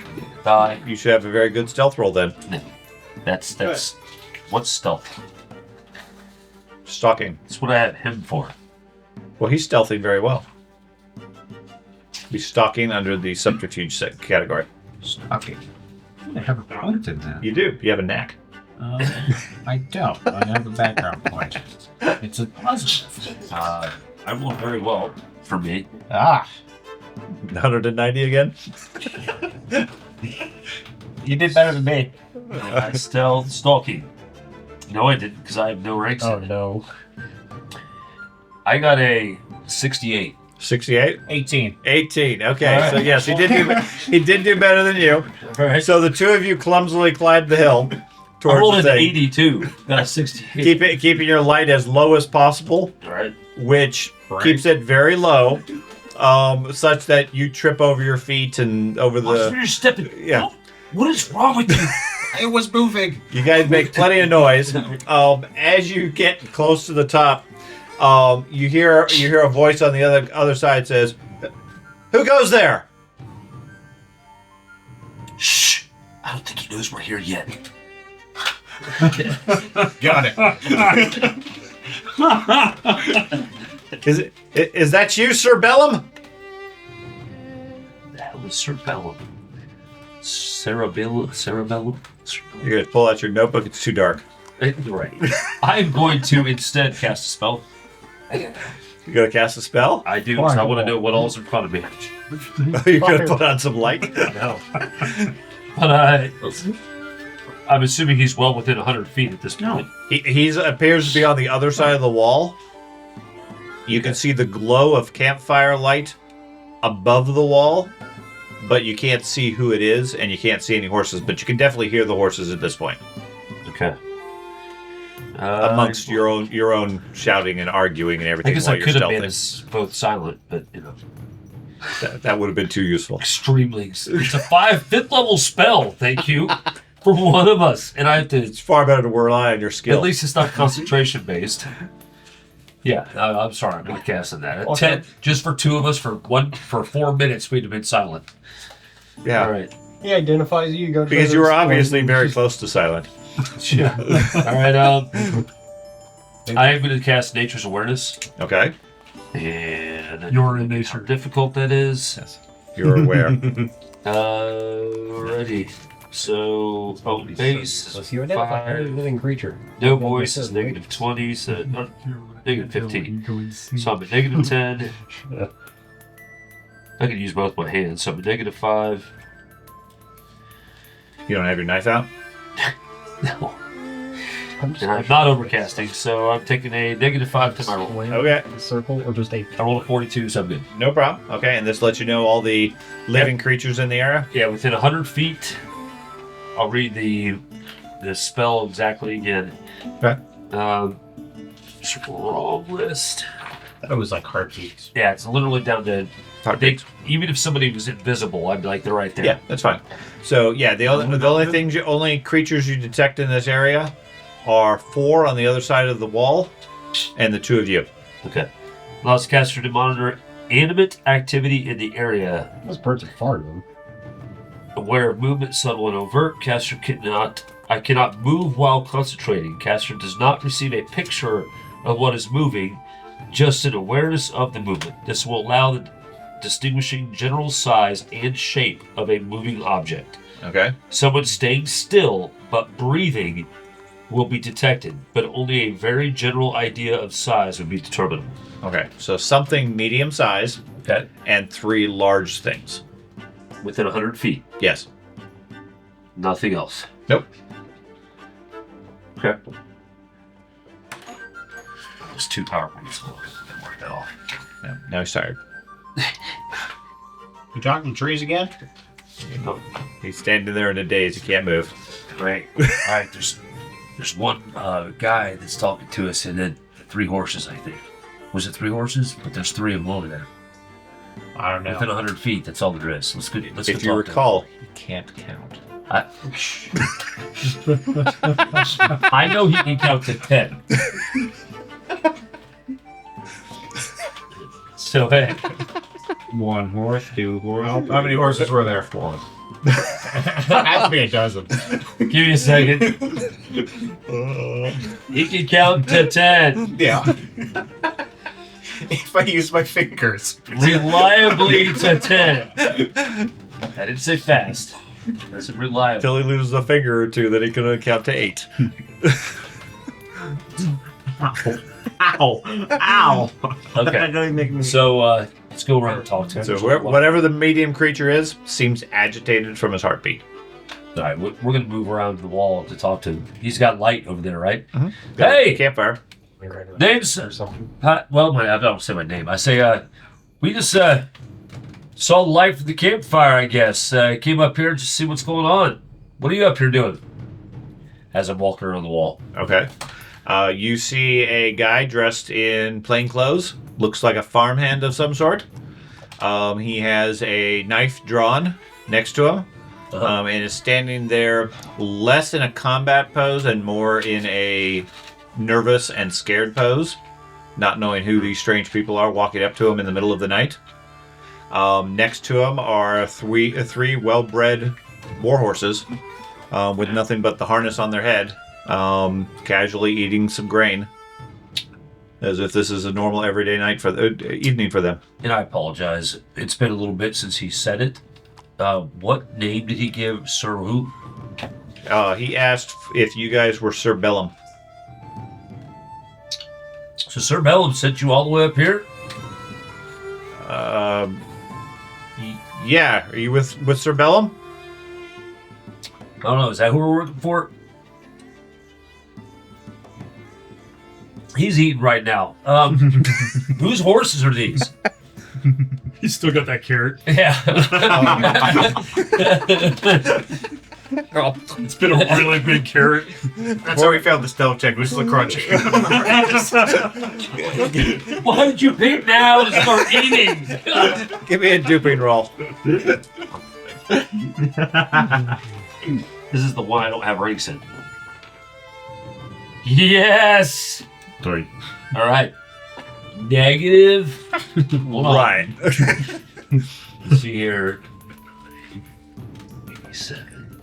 Negative 116. 116. Okay, yeah. So he doesn't believe you one bit. Right. Maybe we failed so bad that he might be thinking we're Yeah, wait, what's going on here? Wait. No. Yeah, he holds the knife forward a bit and says, I don't know who you guys are, what you think you're doing, but I suggest you leave right now. Why? We just got here. You want the campsite, you can have it, but you stay away from me. He seems ready to stab you if you get close. I'm not getting any closer. Okay. I don't trust that I can take him in a knife fight, even though I have a knife myself as well. You do. You brought him up to a knife fight. I'm gonna move towards the horses. Okay, he immediately moves and puts himself between you and the horses. Says, "These aren't yours. They're not yours either. They are for tonight." Why? What are you gonna do to Sir Gavin's horses? Sir Gavin? His Sir name- Garen? Garen, that's his name. Yep. Thank you for correcting it and telling me exactly whose horses these are. Yeah, I'm protecting them. You back off right now. Protecting them from what? From bandits like you two. No, you took them out of camp where they were being taken care of with water and feed, where they were comfortable. You back off right now. I know how to use this. Give me a second. I'm going to start talking to the horses. Okay, so you're going to cast a spell? I'm going to do it without hands and without words. Okay, that's what I want to find out. If you're visually casting a spell, that's different. Animal tongues allows caster to understand and speak the language of any one animal species. So, Do you have anything on the fire? He has a small pot. I Something cooking on it. I literally say, let's see what the horses have to say about that. He seemed very confused by that. And then you're casting a spell with no visual components? Correct. No hands, no voice? No hands, no voice. Okay. So that is a negative. It is I have a +5 because it's my base. A -20 with no hands is -15. -15 for no voice is -30. That's all. Okay. Wow. And then he blows up. Now I'm fine. Because my skill with the list is like 50 something. Okay. I rolled a 23. Okay. So, Effective. well, any of us could do that as long as we're not at penalties. So he says, hold on a moment, I need to 55. talk to the horses. And then he starts whinnying. The horses' ears perk up. Yes. Did you want to be taken away from the camp where you were being fed and watered? I have food here. Do you know this person? Yeah, that's Harlan. Does he take care of you often?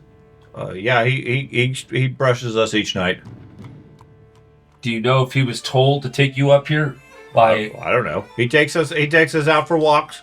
He lets us exercise. It's a bit late. I'm kind of sleepy. I would be too. But do you the know food is good.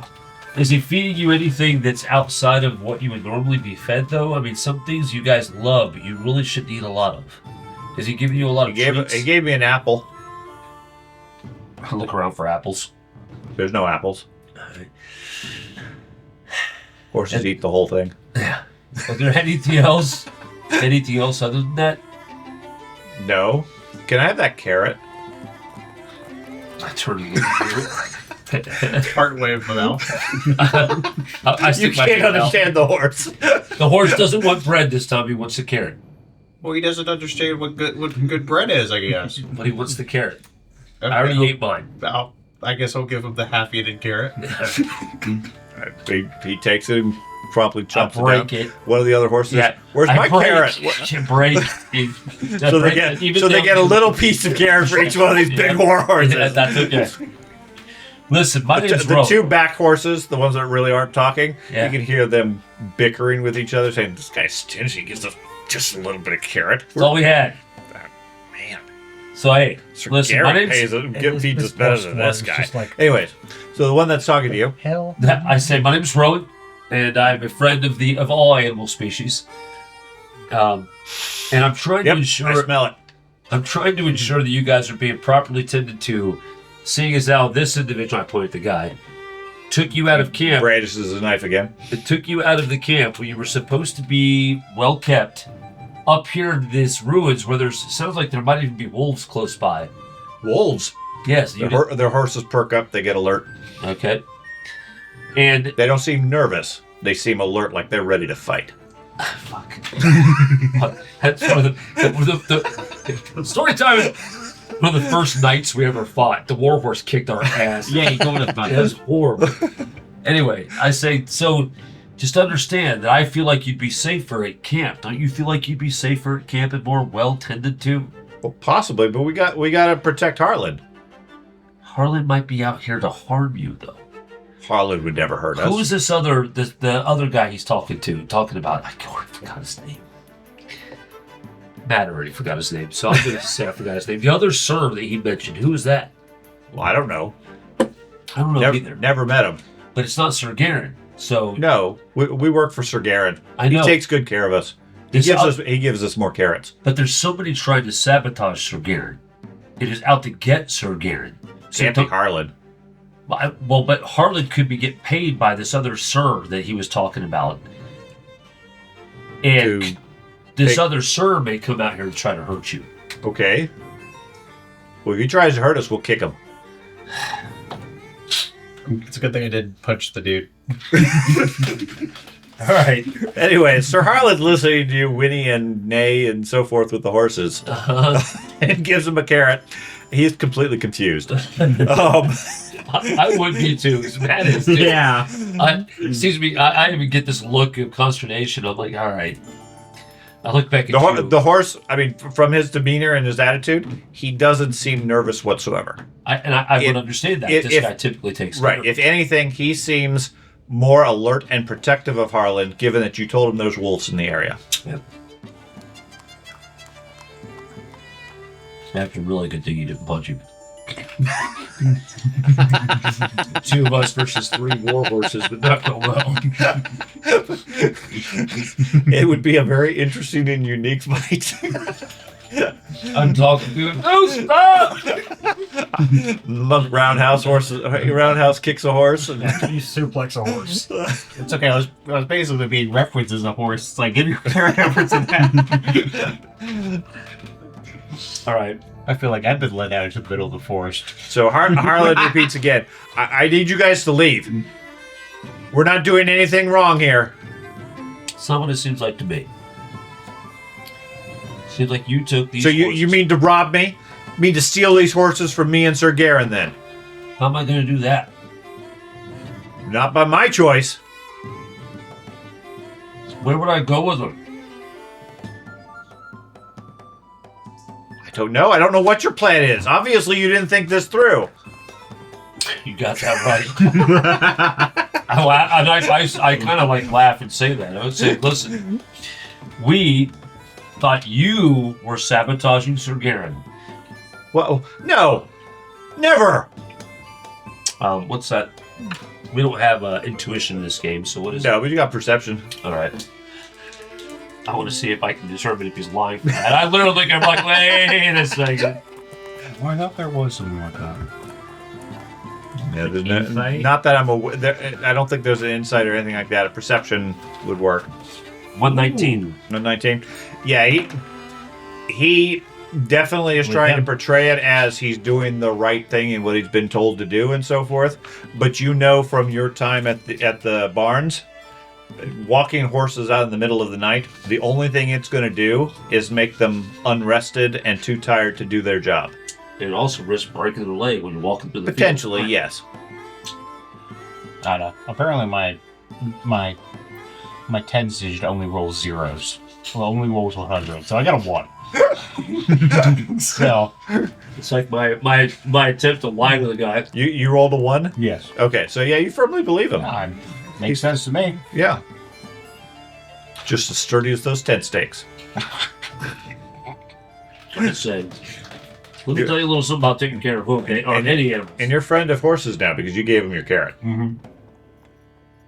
I'm just gonna get it. I look at Harlan. Mm-hmm. Listen, I'm going to educate my friend here, but I'm also going to talk to you. I'm going to educate him by talking to you. It's a big word. I know you are not properly taking care of these horses and the tasks that they have coming to them by walking them out here, because I personally took care of the livestock at the village that I just came from.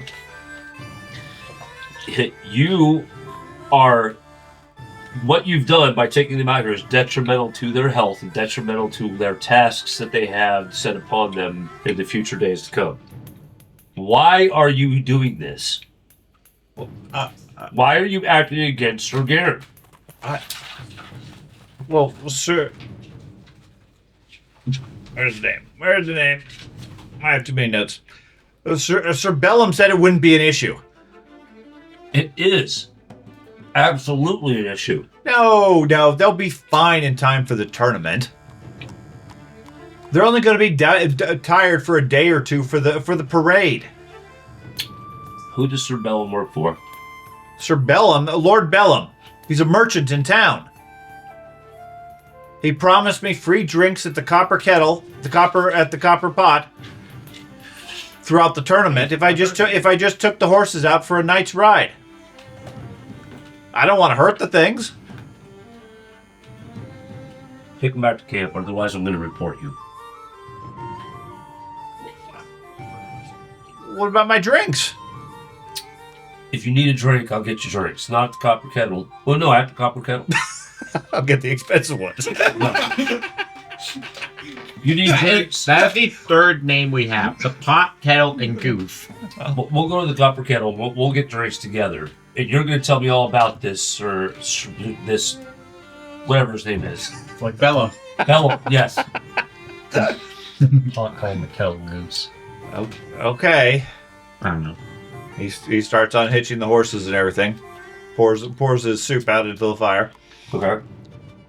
Makes the whole place dark again. You should have told him you wanted to eat it.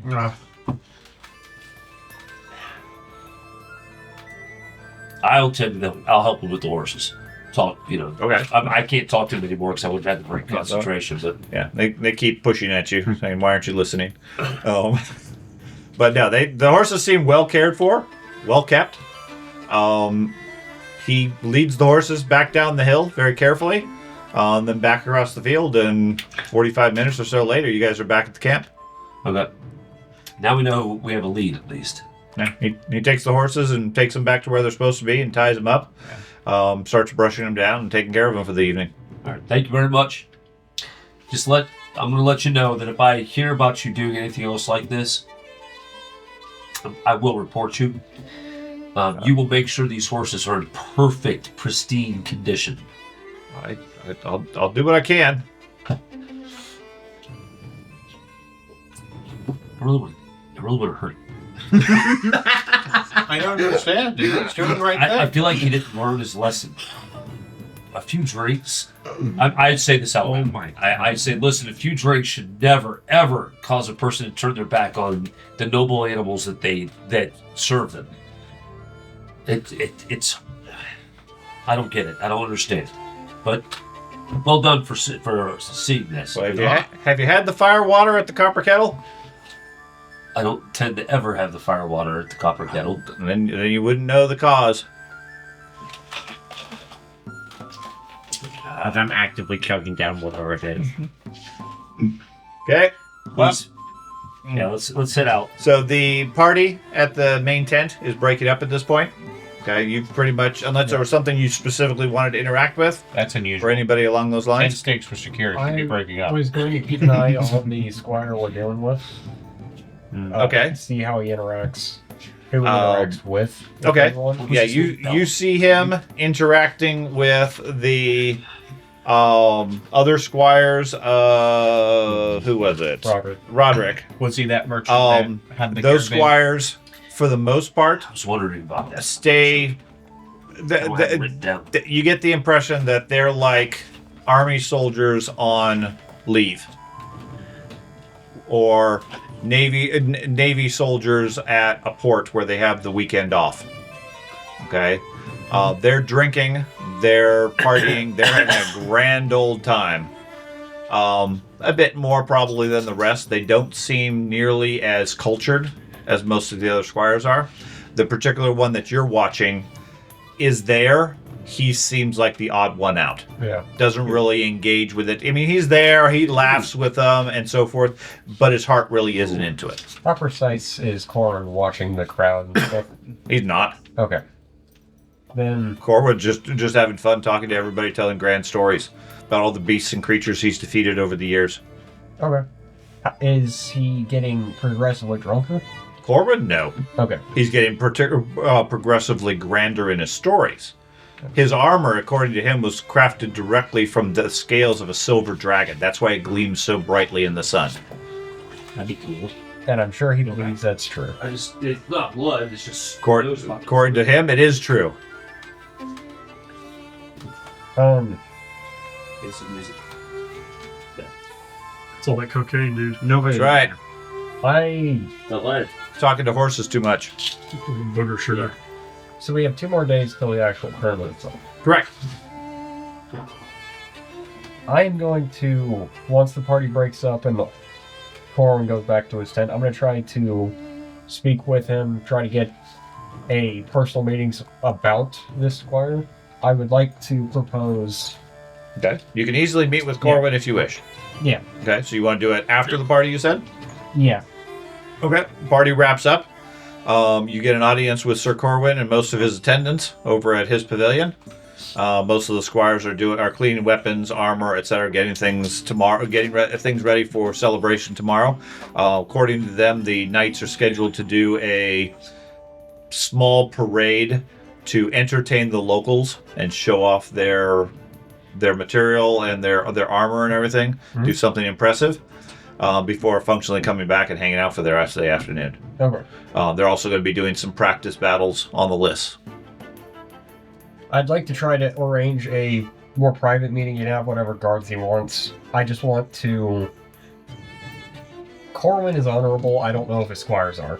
I don't want to address the issue of this squire doesn't want to fight with his squires. Yeah, he's not willing to speak with you in private. That's fine. As far as he's concerned, his squires are completely trustworthy and would never dishonor him.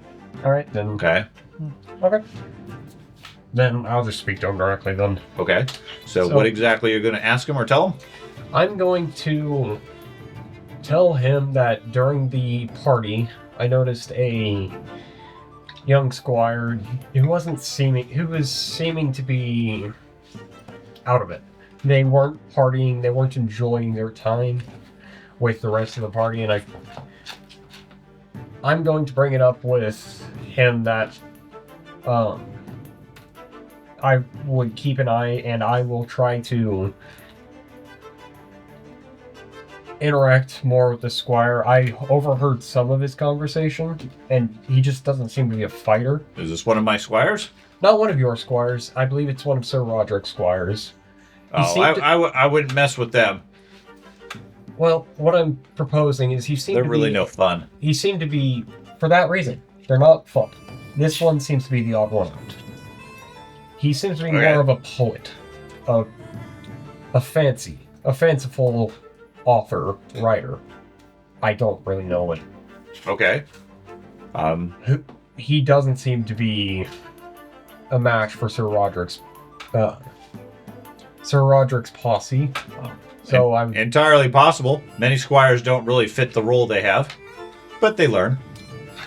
What I would propose is what all would a great warrior like you might need? On the battlefield, what would you need?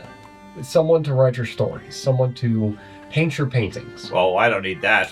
All I need is my magic sword and my silver dragon armor. That and my honor will save me against any beast. Why, in just a few days, I'll be taking care of those beasts in your forest to the north. I have no doubt you have that capability. That's right. Other people do. And having a poet and a writer amidst your posse would make it a lot easier to... I have no need for such things. I tell the tales myself, plenty. Everybody writes it down, everybody recalls it. I have many tapestries created just in my name. Okay. So... I did the work. Okay. Just figured I'd... Yeah, he doesn't seem to have any interest in another squire per se. Right. How you're describing this one doesn't necessarily appeal to him. Yeah, his impression is, or his instinct or response is more of he wants to be the guy telling the story, not have somebody tell his story. Okay. That makes sense. I have no idea who this squire is. I was not paying attention because I was not there, and I'm just relying on the fact that I was told that he was an artist. Sure. So my idea didn't work. Okay. So anything else you want to do with Corwin? Any other information you need or questions or anything? Nothing necessarily. Okay. So after that, you guys stumble back to the hostel late in the evening, having a fun evening of drinking with the locals. You guys wander back a little bit dirtier and sweatier from the hike it through the hills, and you make it back to the hostel as well. Presumably you compare notes. Is there anything else you want to do late at night? We have drinks. Let's tell everybody. Let's tell everybody about that building we saw. Was it a keep? An old house? I thought it was a foundation. Foundation of an old house, yeah. Okay. It wasn't a building. There's wolves out there, though. And birds. What's going on? And birds. Maybe they know something about the wolves to the... To the west. To the west. West. Do you know what wolves are? It might actually be east. Huh? I think it's east. I know you're very fluent in tree. Do you know what wolves are? Yes, I know what wolves are. I've talked to many in my time. Tree and east. Not a one has eaten them yet. They don't tend to get very close to me. Okay. So the rest of the night passes fairly uneventfully as you guys debate options and so forth. I would share the information of us. I assume you do, unless there's something you specifically want to leave out. But otherwise, next morning dawns bright and early as the hostel wakes up. Everybody gets up pretty early before dawn, giving you limited sleep. Those of you who need it only get 6 hours. This should be enough to at least get your power points back. I don't think anybody's injured. And in the morning, what would you guys get to do after you having some breakfast and Day 7. at least some of you getting cleaned up? When is the parade? That was supposed to be around. The parade is supposed to be around noon in the city, in the town. All right. You got at least a few hours before that. I mean, it's maybe 6 in the morning right now. We need to find out who this Sir Gollum. Bellow. We need to find out who this Sir Bellum. You do have light. You can't access your notebook again. I hope I wrote it down with Gillum. I really do. Damn it. I wrote it down. All right, we need to find out who this guy is. Here's a It's merchant. a skill. There's a merchant? Same Trickery. Is it trickery? Okay. There's a merchant? Is he the same merchant that was I am going with the broken to. wheels? Could be. I don't think we ever got that guy's name. I guess that's the first person I would go find. I mean, we do have a sir right here, so really go figure it out. I might not have actually been there, so I'm trying to I don't know. He's been around the nobles here a lot here recently. You ready? Hold on. I have an idea. All right. I was counting my coins. Okay, my apparently no coins. Everybody was given coins at the beginning. Told to Thornfield. write us Is down, Thornfield? so you don't have it. I'm sure I did. Thornfield. Thornfield? Somewhere. Yes, he's one of the knights in one of the pavilions. I see I have 4 silver shillings. Oh, okay. Then I'm going to go talk to I him. think is accurate. Okay, gonna head over to his pavilion in the Okay, morning. because You want to go into the pavilion for Thornfield? it's not written. Okay. It's even my character sheet. So you guys head over there bright and early. The squires are out. The pavilion is well appointed. It's obviously a fairly wealthy person. Mm-hmm. It's decorated in red and black with the emblazoned falcon across several different areas for his heraldry. A couple of the squires are out front. Seeing you guys approach, they greet you and welcome you to the lists for the morning. How can we assist you guys? Well, we're here to talk to Sir Thornfield. What about? Oh, I have been tasked by the Eternal Ledger. Yes. Yeah, I got it right. Maybe. Yes. Yeah. By the Eternal Ledger to judge the a case. executors. Yeah, well, executors. Your executors? We're executors. And do you have your badge? Yeah, it's Okay, you show it. Okay. I literally do the whole thing right here. Alright. No, it's Very well. Am I here? They turn and go inside the tent. This feels like something I shouldn't Inside, be they doing. call out, Actually, the other one. Sir Benedict Thornfield, 2 executors from the church are here to speak to you.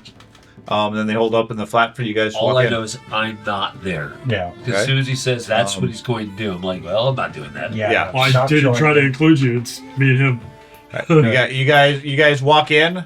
It's his living space. He has his bed off the side. Sir Benedict is in his night clothes. Thornfield, yeah. Sir Benedict Thornfield. Oh, okay. Is just getting out of bed. Still has his night clothes on. He says, "This is rather early. How can I assist you?" I apologize. Washes his hands in a pot of water. I apologize for the early intrusion. So Thornfield. No, Thornfield. Everyone. We'll literally have this conversation. Yeah. Because we don't know better. Mm-hmm. Okay, Sir Thornfield, we're new to this area of this. New? Okay. Anyways, he dries his hands off, tosses the towel off to the side. So we're here to settle a dispute between you and a tenant. Yes. Of yours, a family by the name of the Pikes. Okay. There's some dispute between you and them about payment, and we're here to figure out the proper judgment. Information. Pikes. I don't recall that. Yes, from my understanding, a lovely couple by the name of Rosalind and Tom Pike. Not striking a bell. Bunch of kids, daughters. What's the dispute regarding? They haven't paid land taxes. Oh, land. Where would their property be located? 10 miles to the 10 miles west, to the west. West of here. We were going to go visit them after the yes, I do remember entering that complaint. That's the Rise. If I remember exactly, they haven't paid their rent in full for the last 3 years, and as is my right, I'm reclaiming their property. They have until the end of the month to make payment. Otherwise, by law, all assets of theirs on that land are mine. Fair enough. Out of curiosity, how much do they owe? You'd have to check with my accountant. Okay. I believe it's on the order of 75 or 80 crown. Oh, that. Yeah. So, what is the? He starts putting on armor and padded stuff. Sorry to bother you. Is your accountant here? No, he's back at my estates. Right. Where would your estates be so that we could go converse with them and figure out the details of the contract? You don't know where Thornfield estates are? We're new to the area, sir. Yes, as I've gathered with your general quality here. My estates are to the west. Perhaps. See, what you don't understand, dear viewer, is Sean knows that talking to me like that makes me want to stab him. That's why I'm here. Every fucking game he does this. Well, no. I've also established Benedict Thornfield specifically looks down on people who are incompetent. No, they're... Oh, man. And you're saying repeatedly you're new. New does not imply incompetence. But you don't know where his estates are, and you don't know the value of his complaint, yet you represent the church. Right. Therefore... I get why fat ass, too. Yeah. What they owed, because... No, that was me. Well, I understood, but yeah, the group asked. I was going to say, they understood the value because you told us it was around 75 gold. Yeah, they knew the value. But they didn't know necessarily that the people owed the full 75. Maybe they were only short 10 gold each year. Understood, right. It increased. Yeah, or something. Sure. Yeah. But yes, his demeanor is not favorable of you because he views you as a new person who doesn't necessarily know the job. According to him, his estate is about 7 days' ride to the west. Okay. Out of our... Well, we can stop by the capital. His house, his family owns about 1,000 acres of assorted farmland amongst that area. Capital was a week's west. West, right? What was? North. The capital was south. Okay. South as north. Whatever. North is mountains. How large of an area do the Pikes farm? They farm the standard 10 acres that we rent to any of the peasants. Peasants, huh? It's a lot of people. They are not nobility.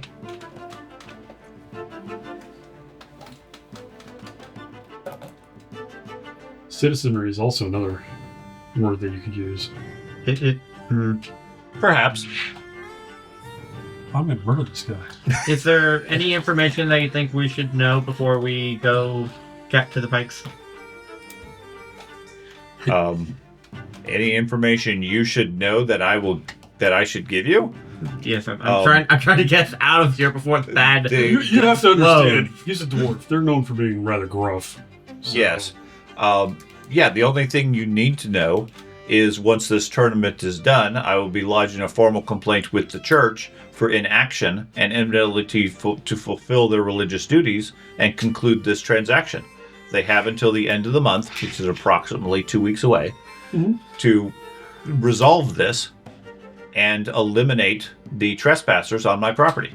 Good to know. So or complete payment. So let me see if I understand this correctly, sir. The tournament ends in 3 days. The tournament ends in 3 days. 4 or 5 days, technically. Less than 2 weeks. The tournament's going to end in less than 2 weeks, and you're going to file a formal complaint with the church that it hasn't fulfilled its obligations before the end of the. So the church has X number of days, and you're going to file a complaint before that. I'm going to formalize go well with the ledger. Entirely, because I've made this complaint for each of the last 2 years, and through my own graciousness have allowed them to stay on the land. So what's changed your opinion of? I'm here. No. It's a long journey from my estate. 10 days. And?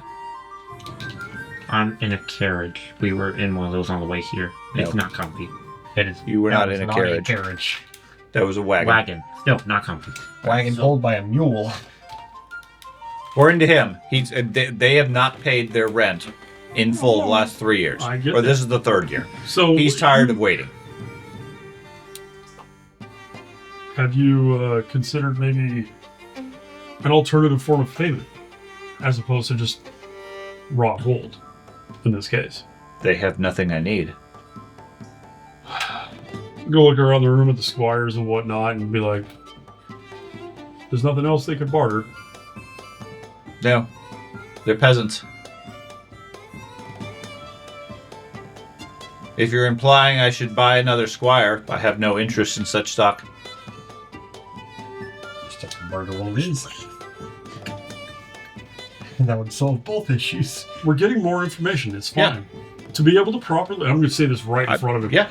To be able to properly adjudicate this, we need to have as much information as possible. Yes. Because of our contract with the ledger, it doesn't matter that he's nobility and they're peasants. We're trying to get the most fair deal possible for both parties involved. So the more information he provides me that would give us a better picture of the situation, the probably be better for both parties involved. Though I admire your efforts to train your lesser and educate him on the way of the ledger, I am surprised that that fairness factors into the ledger's considerations these days. A deal was struck. A deal will be followed through. We just need to make sure this deal is good. I think. So, anyways, he finishes putting on his armor, straps on his weapons, and walks out. Thank you. And he's going to leave us in there? Yeah. I mean, there's plenty of squires there, but I'm just going to look at the squires. They look at you, and they're waiting. They seem waiting for you to leave at this point. Are you all from noble stock, or are you also poor peasants and commoners? The couple of them give you their background. They all seem to be from at least well-to-do families. Huh. You're not a big fan of the ledger? We're neutral on it. If the ledger works for the Thornfields, they've secured quite a bit of land, quite a bit of profit. That answers some suspicions I had. Okay. Well, thank you for your time, gentlemen. Okay. And I'll walk out. I'm gonna murder him. I follow behind him, making sure he doesn't simply grab it. It's so funny because it shows the vast difference in our characters. That I was pissed about the horses, but in this situation, I'd be all with the Lord. I'd be like, "You're absolutely right. You gave him 3 years. It's their problem." Again, this is me really struggling against my own personal ethics. I get it. So, But if I were that lord, I'd already had him off the damn property. They'd have been going, you didn't pay. And that's his opinion. I mean, he, in his view, and what he tries to get across to you is he gave them 3 years grace period. Oh my God! Yeah. I don't. If anything, I'd murder him. They'd be gone. Like, right. That's not his. That's not his job. He can let the Eternal Church do that, or the Eternal Ledger do that. Hey, new name. They are absolutely squatters. Yes. See, we only have half the fucking story. All right. But this whole time I'm like, God, I'm glad I'm not there. I can still have sympathy for the farm people because I'm not there. If I was there, I would not have sympathy for them right now. I mean, if we get there and it's just like bad luck, well, it sucks for you, but this was the deal that was cast. If it turns out he's not doing his duty in protecting his fucking citizenry, then he's gonna really have a bad day with a baguette. Do you want to go today?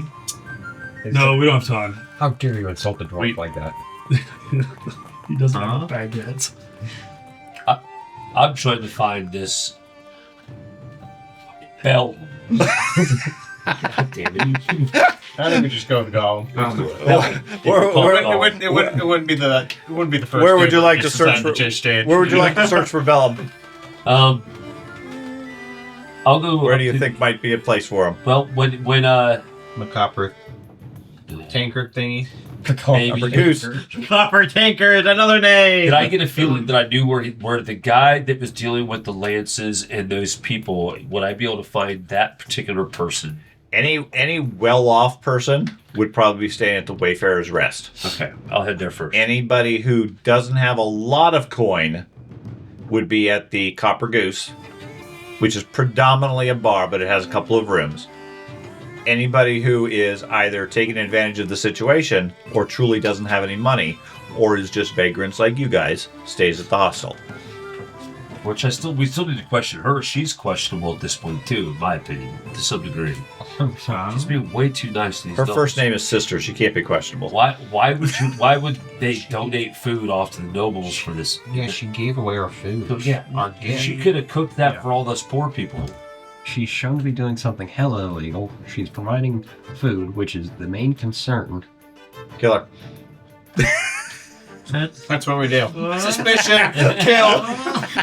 No longer suspect you. You are guilty until proven innocent. Why are we killing spending the early days cleaning Give up, us getting the it roof prepared and to actually board? properly represent? Okay. You're just going to fancy yourself up in the morning? Yeah. Okay. And then go. I guess I'll continue following that. Okay.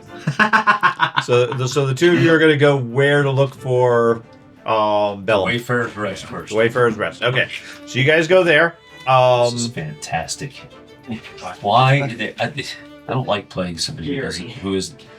I did it on purpose to myself, but I don't like playing a non-charismatic person. Right, dive him. Yeah. Then go for it. He's got a knack for it. Did you do it? Nope. Okay. they said they didn't do it. Did you? Okay. What was it they supposedly did? for that. Anyways, you go to the Wayfarer's Rest. Again, the owner is Harlan Voss. Okay. Alira Voss, the wife, is the head of the Whispering Vale. Yep. Okay, I do have that written down. Okay. You wander in. It's early in the morning. People are moving about and so forth. Several people are having breakfast at tables. What would you guys care to do? I go straight to Harlan if he's at the counter. Sure. Say, Greetings. Looking for a room for the night. greetings, sir. I don't need a room.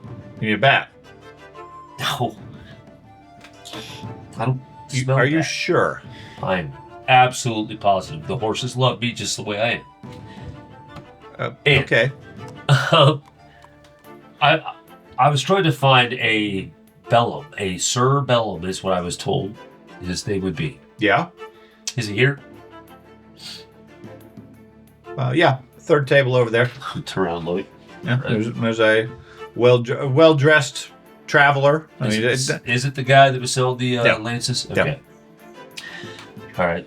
I mean, he looks like he has good clothes, but they're traveling clothes, not like he's wearing a suit or anything like that. Currently having a breakfast. Do you have a private room that we could speak to this Cerebellum in?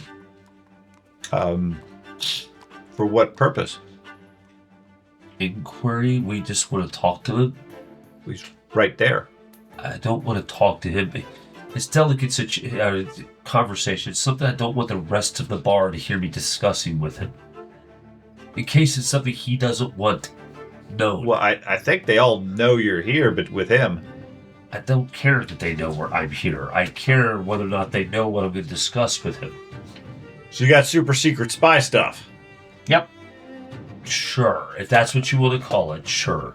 Okay. I know you guys are foreigners, but sure. If Bellum wants to talk in a private room, we'll arrange something. It's interesting they call us foreigners. I believe that our lands would be in the same... What do you call that? The same There's less area? brains here. Yeah. Yeah, you said you could arrange for a private room for us. If Bellum wants to speak to you privately, sure. Otherwise, he's a guest in this What's house. that other guy's name? Harlan. Tell him that Harlan wants to speak to him. Or friends of Harlan. I'm not your servant. You go tell him yourself. Can you go tell him? This is so bad. Where's the private room that we can use? You get Harlan over here, or Bellum over here, and I'll give you guys a room. This isn't no bar. This is an established hotel. I don't have to pay for a room. No, you don't need to pay for a room. We'll let you borrow a room. Hey, but I'm Bellum, not just come over going to here. give a couple of strangers a private room. Hey, Bellum! Bellum looks up, looks at you guys. Come over here. No? I'll walk over. Most of the crowd is all watching you, especially him at this point. Say, listen, we just want to talk to you in private, please. We don't want the rest of the freaking bar to know what words transpire between us. It may be something that you don't want the rest of You and your muscle want to talk to me in private. You can bring your muscle. Why do I need muscle? That's true. Let's go talk. You leave your brute out here, and I'll happily talk to you. Is he wearing armor? No. Weapons? Okay, then that's fine. We're not getting any one-liners from George on this one. He brought the brute squad with him. Yeah. No, he doesn't want to talk to you in private. Yeah, Matt, stay out. I got this. Oh, that'd be funny. Your giant hand on his chest. I got this. He's obviously talking to you. Would you prefer just to talk to him in private? No. I'm 7.5 feet tall. He's only like 8 inches taller than me. That makes a big difference. I'm 6.5 feet tall. That makes a big difference. Yeah. It's like looking at a fucking space marine over here. I know it's only 6 inches. That's a lot of 6 inches. That's what she said. Sean, that was like a horrible lead-in. Sometimes you got to leave that in. Oh, come on. I had to. Oh, God. All of that. So many innuendos into all of that. All right. So you wanted to talk to me privately for some reason? Do we have business? Do I know you? You'll understand once we get into a private chamber where I don't have to share what words I have to say with everyone else here. I'm sure everybody knows that it's going to be... nobility? No, he's just a merchant. Oh, a merchant. That's still, I'd take fuck all the way off. There's no way this will Or work. I could just start speaking out loud now in front of everyone about your activities while you've been in town that may or may not impact nobility or knights or, things that are about to transpire. You talking about that tiff with Garen? Yes. Okay. No reason to keep that private. Everybody here knows me and Garen go back a long way. Why? Damn it. Hey, you can stay. So, he sits back down and starts finishing his breakfast. He's not worried about anything at this point, if that's what you want to talk about. so we know. So you're admitting to sabotaging Garen by trying to wear his horses out at night. If you call that sabotage, I paid his farmhand to take his horses out for a walk. That's still sabotage, no matter how minor. Sure. And there's been rumors of someone trying to sabotage Sir Garen's activities here. So we should turn you into the ledger then, right? Why would you turn me into a ledger? Because there's been rumors, and there was... Who was it that talked about it? People have been talking. This guy is telling Right. So you obviously you're new. I can tell by your clothes, your demeanor, your smell. Garen and I go back many years. Okay. I used to be a swordsman. Bit of an adventurer. Hired sword myself. We had a duel long ago. He embarrassed me. As a result, I travel wherever he's doing these tournaments and doing these shows, just trying to one-up him.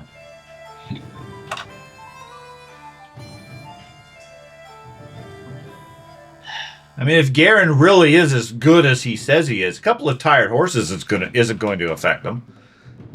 And certainly, they're not going to be that tired by the time the tournament comes around in a couple of days.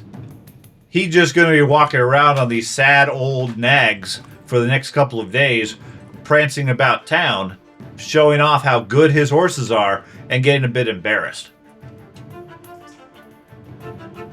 Now, that's worth a few drinks at the Copper Goose.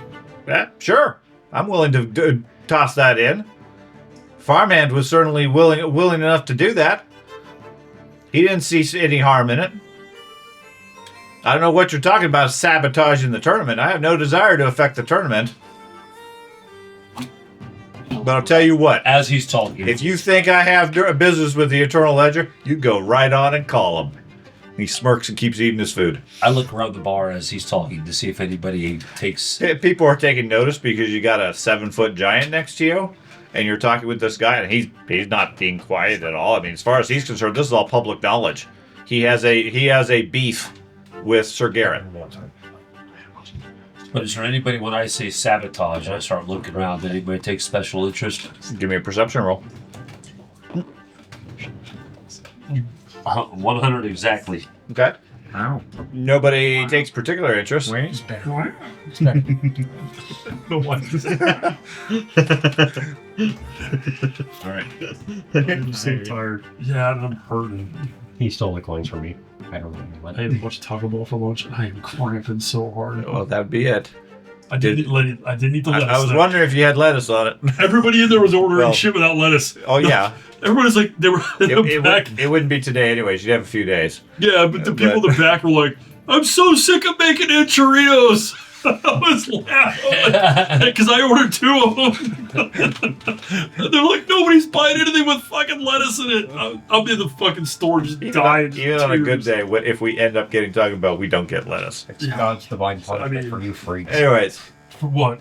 For eating what? So according to him, we're at a loss now. His story is reading he readily admits to the prank, as he puts it, of borrowing the horses for the night to make him tired, so that he would be embarrassed in the parade today and tomorrow. Fair enough. Okay. You better know that we're watching you. Horses are so much more. We're gonna have eyes on you moving forward to make sure. If they have a good night's sleep, I fully agree. This isn't the blacksmith, is it? Still. I'm going all in. Okay. I don't care. Okay. I'm just saying we're gonna have eyes on you moving forward, so you better be ready. Okay. This isn't the blacksmith, is it? No, this is just a merchant at the tavern. Speaking of which, I go to the merchant. Okay. All right, blacksmith. Of course you do. So, Got check it. you're all dressed up, ready to go. You head out to the main roads where the parade is supposed to come through. Yeah. You're lined up. You're like one of the first people there, You can be ready to surprise, You get can the be crowd and well. everything. Don't follow us around everywhere. Well, after a few minutes, you're there. You see the town watch the guy that arrested a couple of the others. Yeah. Forget his name. Rowan Hale, Captain Hale. Before you can do this, I'm dressed as a warrior. I don't have any fancy clothes, so my armor and stuff isn't the nicest thing to have. Okay.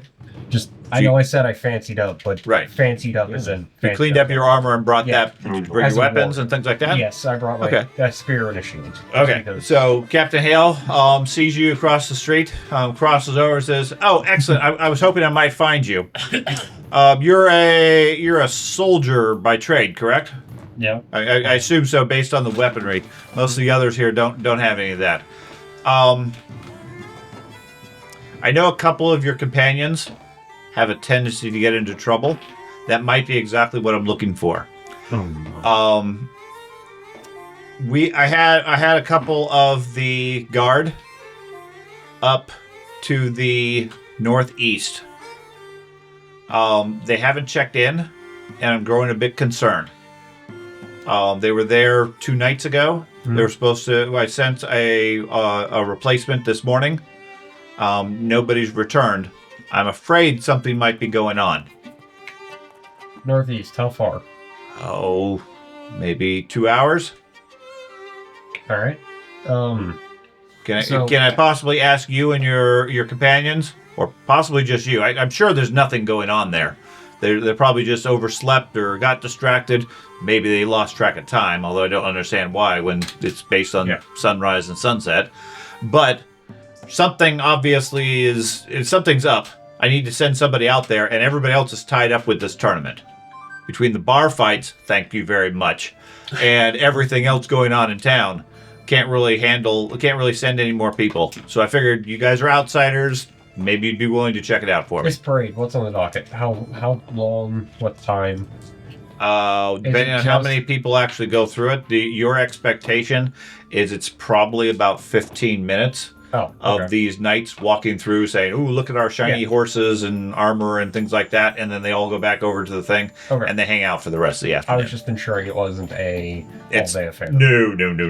There's 5 knights and their entourages. They're basically walking around. What the biggest expectation they have is they're going to be gathering favors from any of the women or anybody else that wants to give them as their champion. Yeah. Okay. And it's a reputation thing. The more favors they have, the more popular the knights are, and that gives them the intention of luck as far as the tournament. Yep. I understand that. I am expected at the various tournament goings for the next couple of days. You say 2 hours. I'm sure this wouldn't disrupt any of that. I mean, 2 of my compatriots have latched onto an issue regarding the Eternal Ledger, so they won't be available. Okay. I'm not sure what they have latched onto, what they have roped themselves into, but it doesn't affect me at the moment. Okay. I may be able to get 2 of my other compatriots, the tall one and the lanky one. I'm familiar with them. Yeah. Very familiar with them. The tall muscular one and the big one I kind of like. He was kind of friendly. The other one, he vomited on my shoes. That makes sense. Don't count that a bit. That makes sense. He doesn't get a lot of protein in his diet. Yes. Anyways, if you wouldn't mind checking it out, it is a bit time sensitive. Yep. If something has happened, I need to find out fairly soon. Yes, I understand. I will go through this parade, then I will attempt to find my compatriots. If they're not available, I'll go myself. Okay. Whenever you get back, check in. I'll see what I can do to help you guys out. I know you guys are travelers and don't have much to go with. Yeah. I might be able to scrounge up some payment for you. All right. Sounds good. Okay. Plant-based protein is yeah, I'll go through the parade, then attempt to find... Okay, you're just going to hang out at the parade then? protein. Yeah. Otherwise? Okay. Then attempt to find these 2. Okay, so what are you guys going to do for after the morning? You stop by the blacksmith. At this point, since it's been like 3 or 4 days at the blacksmith, the daughter says, okay, it's still taking time. Don't mean to kill anyone. The more you bother us, the longer it's going to take. Oh, I don't pull them aside if they're in the middle of working. I just go in, take a Just look. window shop some more? Yeah. Okay, sure. And then I leave. So midday, midday, there's a sound of trumpets and so forth. The knights wander through. They collect various tokens and so forth. For the most part, most of the tokens go to Garen, Aldrich, or Corwin.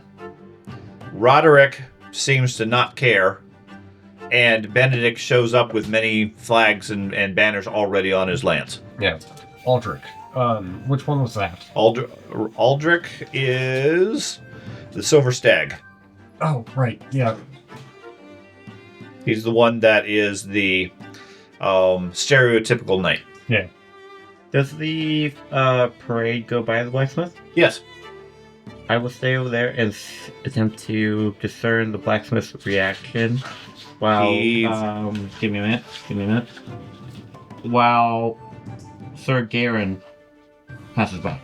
Okay. Because I've had... He makes a point of completely ignoring the parade. What I thought, but... Other than to grumble about such nonsense and pomp and circumstance. All these knights are the same. They're a waste of time and effort. Once the parade is over, I'll attempt to find these two. I know our stealth's too high. You can't find us. Yeah. Yeah, so you find him in about 10 minutes. Yeah. Guys looking for some totally legal trouble. Getting tired of being here. I'm very tired of being in this town. I don't like anybody here. Got a bit of a job that might I help. don't have you any issue with anyone. Yeah, well, it's because you're not interacting with them. You're making me do it. I've interacted with them. Got a bit of a job 2 hours away Wait. to the northeast. Get us out of town, get us some frustrations vented, and it might help your opinion. It might help the guards' opinion of you. They're the ones who hired me for this job. Their opinion of me is they're scum. I have no doubt Hey, that's that what was a really nice. They were actually really nice. I mean, I woke up with everything. I didn't. Yeah. So, Northeast, Take 2 a hours. from me. Northeast, 2 hours there, 2 hours back. We're here. They disarmed you. We've been hired to find out what happened to If arms are detachable. okay. So Is Northeast anywhere near that run down house? Yeah, that was to the northwest. northeast, it's back towards the village, or towards our village. Sort of in this general direction, but you guys had had traveled to the south several days. Okay, that makes sense. Okay. Northeast, you guys down? Yep, we're gonna head that way then. Yeah. Just Cool. the three of you. Let's go. Let's grab everything. I would like to establish, he directly said trouble. He's expecting something bad here. So get your weapons. Oh, okay. Let's grab everybody then. Those two I don't feel we should be taking for this, given their issues with the You at least gotta. Well, give a crap. given their connection to this. One of them I hate, the other one owes me money. You know, one of them I don't like at all, and I don't have an opinion of. Both of them are directly connected to the Eternal Ledger and are dealing with a case regarding the Eternal Ledger. I don't feel that doing. We're always better off without the sneaky little bastard that stole my chicken. Yeah. How dare he steal your chicken? Such an insult. Rolling. But Gref, I mean, out of all of us, he's that old. He's got to be an old grizzled dwarf. Me? He is a very old grizzled Damn. dwarf. Sorry. Problem keeping all these names straight. I have no idea. Bram. Yeah, Bram. Sorry. It's all a bit short. You are so short. So I have to look up at you all the time. Graham is the second we tried to take him out of the village to deal with something, he immediately picked up a trinket and started a fight that almost cost you your toes. There was a fight? He's talking about the undead that we fought. I had my foot in there and my toes lopped off. Very cool. I mean, Real, we both did this. Yeah. I don't feel like taking him to an adventure where there's going to be trouble is a great idea. What's that? Let's So much page. either way, I think it best. Just keep you awake. at the very least, that we try to at least bring all of us with us. I mean, I feel more comfortable with the people that we know. We want them to feel left out. It's not about that. If you want to If you have 5 people, the odds of that D6 rolling me is less. if you want to try and find them and drive me out. 20% chance if everybody goes. That's I'm the one. Compared to 33. I know how the druid Regardless, thinks. given the nature of this, we need to be there as quick as What's that? All right, well, let's go. I don't know where where they are, right? So if there's any squabbling, Matt's obviously leaning into if we have more bodies, that means more targets. Yes. I am not I mean, I built this guy to be a combatant, but I realized I am not a combatant. He's druid. I am. The fights we got into, which was all one, I damn near got killed. I was the first one down in the whole fight. I think the monk took a bad hit. I'm talking about that one. I didn't get hurt. Yeah. I'm talking about the fight with the other day. It was a real fight. I was unconscious and bleeding to death. Okay. You danced around. You tried to take him out on your own. It was a one-on-one. All right. Let's go. Anyways. I'll go get equipped first. Okay. So you guys return to gather your stuff. Along the way, you at least spot these two. He's at the blacksmith again. You know exactly where he's going to be most I of the pick up time. a pebble and just toss it at him. Okay. Hey, let's go. We got a job. Okay. I think I don't like you. Yeah, I don't like you at all. What? Where are we going? What are we doing? We're going to cause trouble. No, we're solving it. We're solving. Trouble, fully authorized by the guards. Oh, fantastic. Are we getting paid? Yes. Even gooder. Wow, they did better than you. Now ask him how much. I don't ask these questions. Apparently, we've established that. There we go. 2 hours northeast. Since I've been making custom coasters, since I had the artwork, Oh, yeah. I was choosing what was the key phrase for the character. George's, I'll do it. Yeah. Yours is now, I don't ask those questions. I don't ask those questions. So we'll think of what everybody else is over time. Anyways, What spell?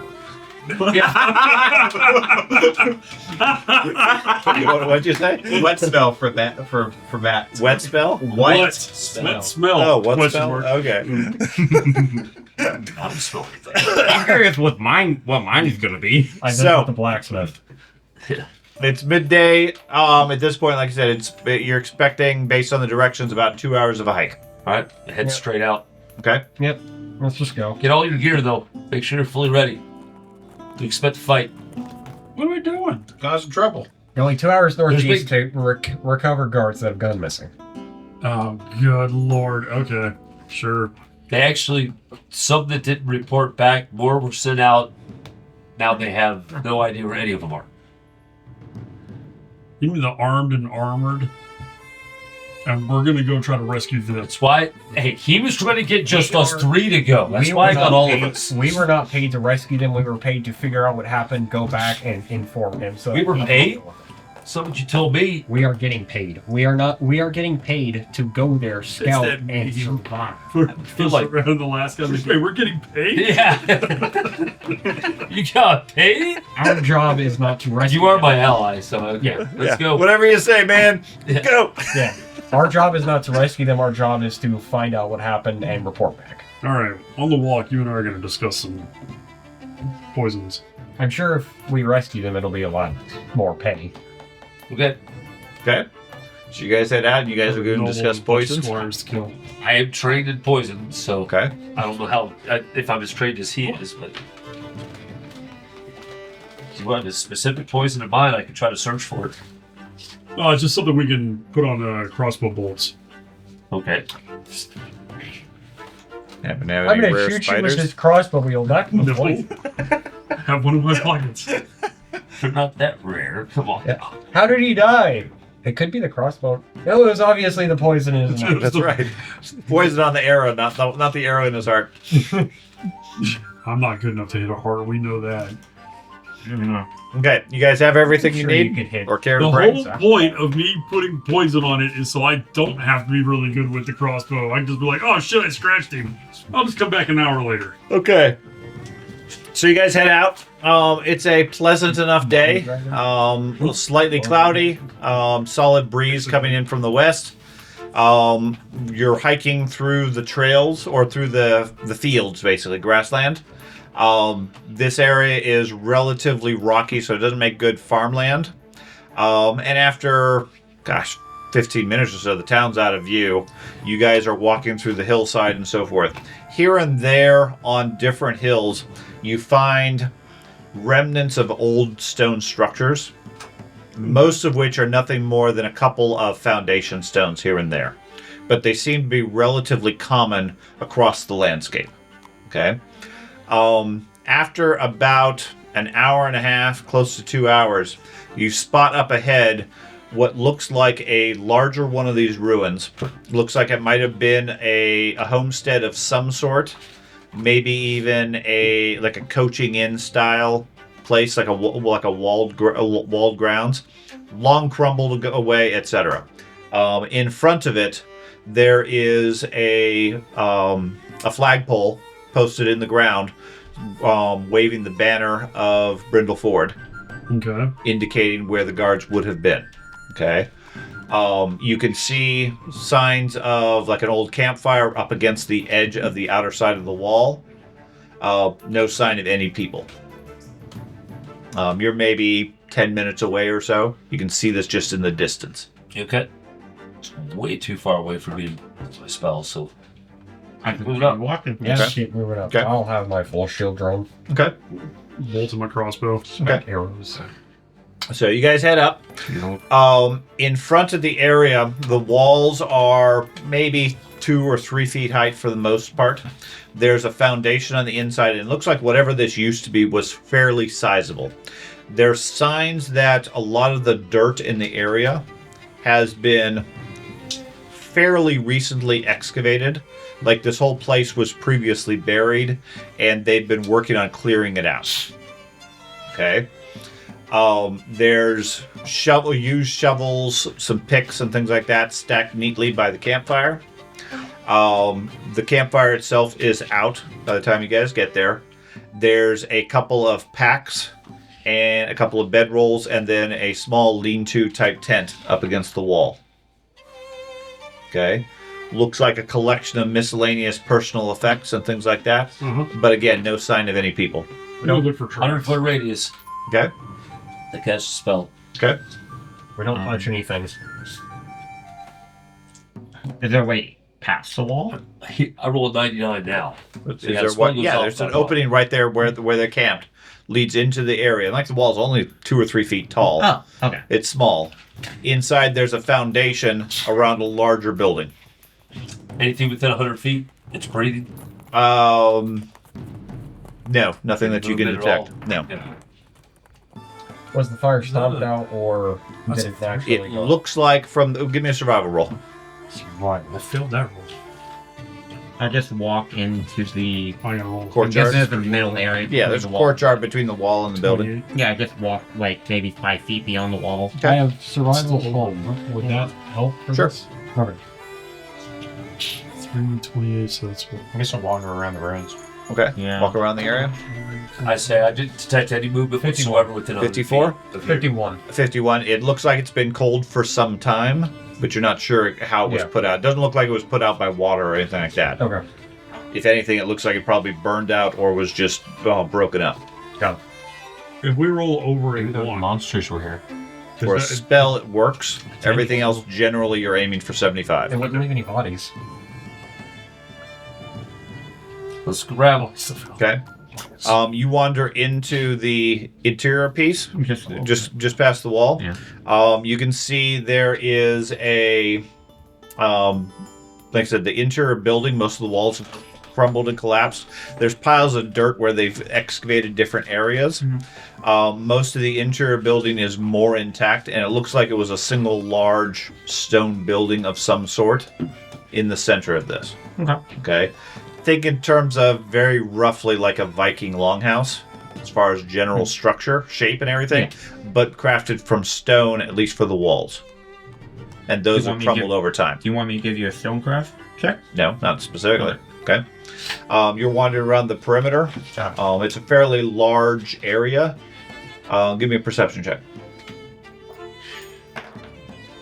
That would be a 28 if it's non-hearing based. Okay. Or a 38. 18 if it's If it's hearing based. Okay.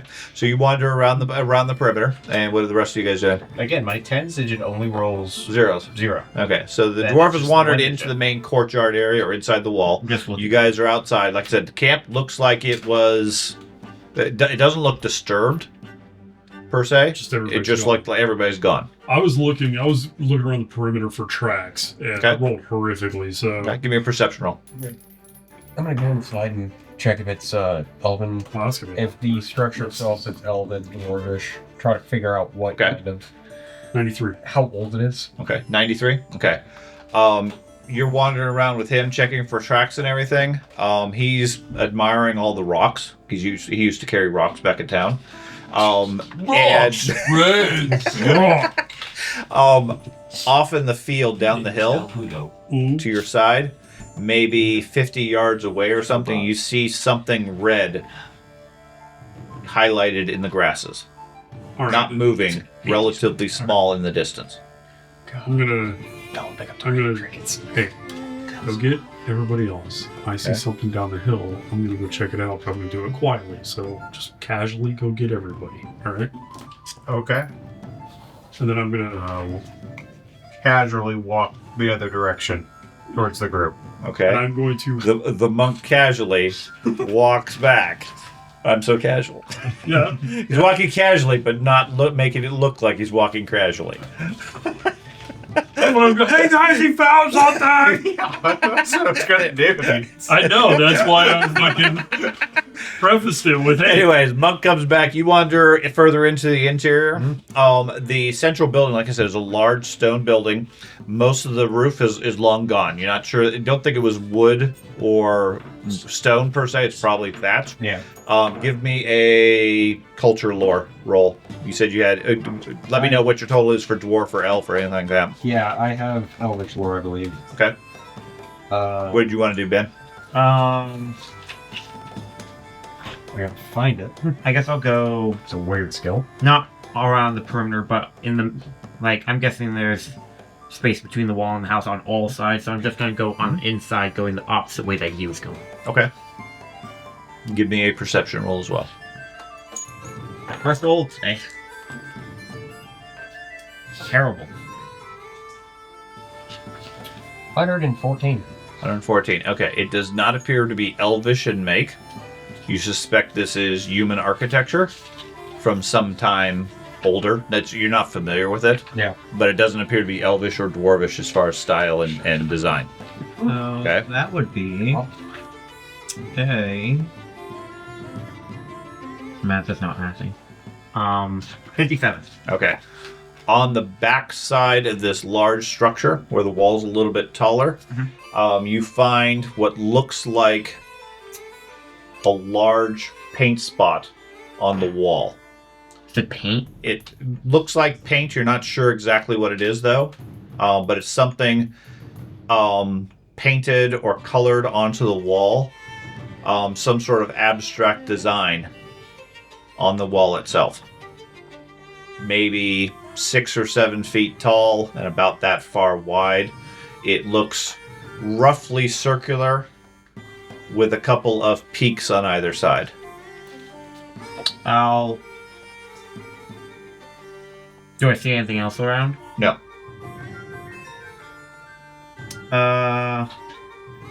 Quick question. The Lamar helmet, is it like just one piece, or is it like... Okay. I'll take my helmet off and start Study examining it, seeing if I recognize anything It looks on it. it looks very abstract. Like maybe mountain. It doesn't look like a map per se.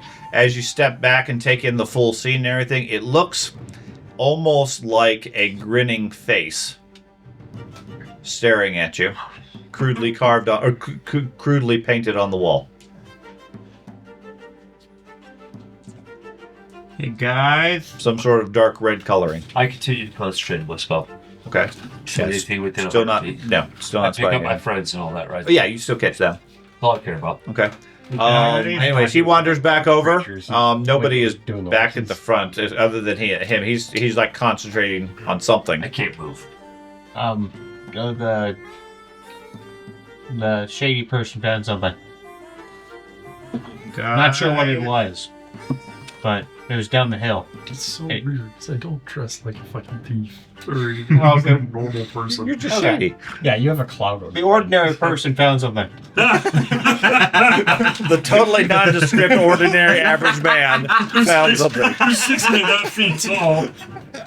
Sure. Fucking the fattest guy ever. Yeah. Get? He told us No, to come wait. over there. class. He said to do it casually though.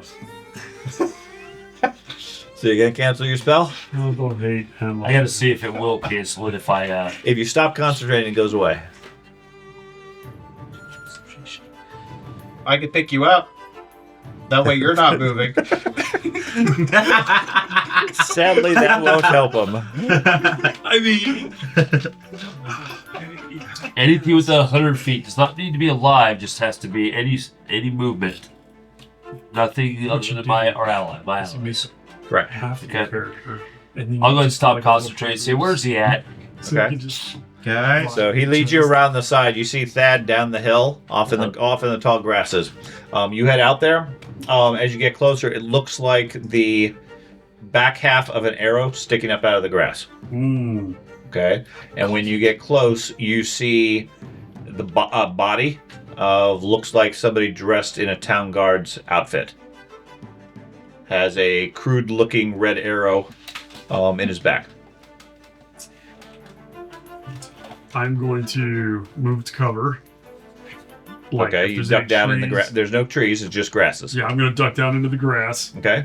try to get a little closer to him, Okay. and examine the body. Doesn't have his gold on or anything like that. Any wealth? He has 3 bronze, a dagger. And you said you're not a. Shut up. He's not a thief. He's a grave robber right now. He's wearing a light leather jerkin. How much- you said 3 bronze? 3 bronze. Hey guys, look, there's a completely naked body over here. He has light leather chest armor. Yeah, And that's it. Doesn't have any weapons, of the dagger. just except for the dagger. Yes. Was he shot in the front or in the back? Back. Does he look like he was running away? He was shot in the back. You assume from the. I mean, give me a tracking roll. What'd you find? Can I? Right, you're supposed to be ordinary. That was me. And Ordinary. casual. That was Fucking casual. 3 again? Reroll. Both times I have rolled tracking, I've rolled a 3. Reroll. Okay. You Yeah. sure he isn't sleeping? Huh? I failed Yeah. From what you can tell, really badly. he's been dead for a day or two. Yeah. There's no sign of any tracks as far as you can't get an indication whether he was running towards or away from I'm gonna something. pull the arrow out. Okay. Has a nasty looking multiple barbed tip. Looks it comes out pretty quick, despite the crude nature of it. Yeah. It's surprisingly sharp. Slices through the flesh fairly easily. Okay. It doesn't look like an arrow design that you're familiar with. This seems to go in and out real easy. Anyway. I'll take it back up the hill towards the group, Okay. and He wanders I'm back gonna up. sniff the tip and everything. Do I smell any poison or anything like that on it? No. Just The fact that it's been sitting in a body for 2 days. Yeah. Is there any other wounds on what I would assume is a body down there? and it was the town guardsman. He looked basically stripped. Alright, give me a second. Sure. This We've Cast I the spell. have we have fulfilled our job. dwarf, No, we've only found one. bone, and that's really it. Okay. Go ahead and roll. Which Give me a roll and tell me what your next bonuses are. Meanwhile, you wander up to the building in the center. The other side of the building where he is, the doors have long rotted away. There's just remnants on the ground. Dirt has been cleared out of the area, and in the center, looks like the overall hall has old stone benches in lines towards the front. Like this might have been a chapel or something like that from ages past. In the center of the floor, there is what looks like a large section of wood, like scaffolding or whatever, sort of cobbled together and then placed into the center of the floor. Actively placed there in the center? Like it wasn't just something that got broken? Correct. Looks like it looks like it's covering up something. You see indications of a hole or something else beneath it. I rolled an 85. I have a plus 11 in dwarf lore and 26 in home if it affects it. Okay. So. And I cast Nature's Awareness 2, which is a 6th level spell, or I'm trying to at least. Okay. So I take the preparation round. I roll open-ended again. Wow. Hi. So I get the spell off these. Okay, and this gives you what? 200-foot radius. 200-foot radius. Okay. Exactly the same spell, just 200 foot, 700. You get maybe a dozen blips. Okay. Most of them from the direction of the center of the place. Center of the buildings? Yes. Okay. I'm so dead. I would tell the two people that are with me, hey, about a dozen moving bodies. What size? Medium. Medium size. They seem very inactive currently. One blips out. That direction, maybe sleeping, or at least very still. Could be hidden. We should ask some questions. Shh. What? They could know what happened to the guards. That arrow is obviously not made by anybody here. So my guess is that it's probably made by... You're going to get us all killed, and you're going to walk away. That was a rough fight. We're all going to be dead. What would it take for us to identify the craftsmanship of that arrow? Proper lore skill or some experience. Okay, ignoring what he found, Uh-huh. did I walk into the area? Maybe... No, you're at the door. You're at the entryway looking in. Okay. You can hear him. You can hear him moving around at the other side of the building. You can hear them shouting and talking about some arrow they found outside the wall. Okay, well, I'm gonna finish what I was saying before he started that I was going to walk up to the center carefully. Okay. And see if it's placed if it's acting like a cage, like there's like a hole beneath it or something. From the sides, in the dim light that you get from the sun shining into the area, it looks like it's covering over like a stairwell or something going down. Okay. From the signs on the dust, it looks like it was dragged into position. Okay. So how long was it dragged into position? Was it recent, or did they unearth this chapel with this hole in it? From the dust and the dirt on the ground, it looks. I mean, give me a tracking roll. I don't know. I don't know what your skill can tell you. Yeah. Did I remember anything? What'd you end up getting? I rolled an 85. I have a plus 11 in dwarf. They could know what's going on. It has aspects of dwarf kind, but does not appear to be dwarven. Sorry, I don't know where the artistic style and everything. It's all the way up underneath perception. It's one of the very first. It looks very crude. Really? Yeah. Directly below Okay, perception. and abstract. Oh yeah. Why would they be mean? Positive. It's positive because I'm an elf. No way. Yeah, way. 78. I don't even 78? think we're in this game. From the best you can tell, it looks like it was dragged in within the last few hours. The markings and the dirt around it seem to indicate that it's, within the last 4, 5, 6 hour time frame. Does it appear not multiple days? Does it appear they drug the items in and then went underneath, or were they walking over and placing on the top? The entire thing looks like it's cobbled and nailed together, like various planks and bits of wood and everything that are sort of fastened into one large, rough platform. Okay. There's also what looks like a dark stain near the top of the stairs, just underneath the wood. Okay, well, ignoring what he said, that's a no-go. So I'm gonna walk back to the group and inform them that Okay. There's- It might be berry juice, it might be berry juice. but that's a no-go. Do you have enough bread? These are probably the thieves that killed the guards. Or maybe they're the guards. There's Or only the friends three. of the guards. Only like 3 guards. They could have had a party and went downstairs. And put arrows in their back Well, maybe they had an accident, fell over. So by putting it I'm put an sorry, arrow in his back. the guards are dead. Nobody's that. Repeatedly. What? The guards On are all dead? of them. One of them. at least. I come around the Well, we saw the corner one. of the house of the and place trying has to a get their stairwell that's attention. boarded up. Okay.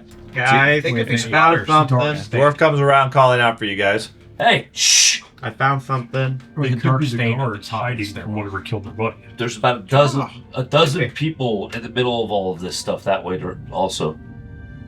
It could be the guards hiding from. Yeah. Okay, why don't you go check it out? Well, okay. Into Was the, it- into the central building. Before you go anywhere. Was it nailed into the floor? No. Or was it just a Just cobbled dragged. I'm together, also looking at my spells. Yeah, like it's a trapdoor? roughly, again, it's a crude construction. Yeah. Roughly 10 by 10 platform of planks, Okay. I gotta fix it. nailed and fastened together. That Apparently I then can was only cast drug myself. into and placed over the stairwell. Okay, I follow now. It's Okay. one large platform that they drug over on top of the Right. Yeah. Or it could be whatever killed the guards. Whatever it may be, we should deal with. You said 12. 12. Tell you what, but they seem to They're be underground. they seem to be immobile or at least not currently active, so maybe they're sleeping. That's not a good sign. Because if they're sleeping, they're not worried. Well, but that means we could, if it's Or they're exhausted. okay, we know of orcs, goblins, right? Yeah, the concept, sure. You've never seen one. If it's monsters of some sort, we can get them while they're sleeping. Yeah. That's what I'm thinking. That's why I'm sneaking over there. But potentially, but we would have to very quietly move the large platform that's covering it. Well, that's assuming they're underground. Yes, I am assuming they're underground. Right detected the map was further away. No, Oh, It it's was right dead there? center. in the central building. Okay. What? Now's We have the proper gear, I would think, to deal. shit. How wide is it?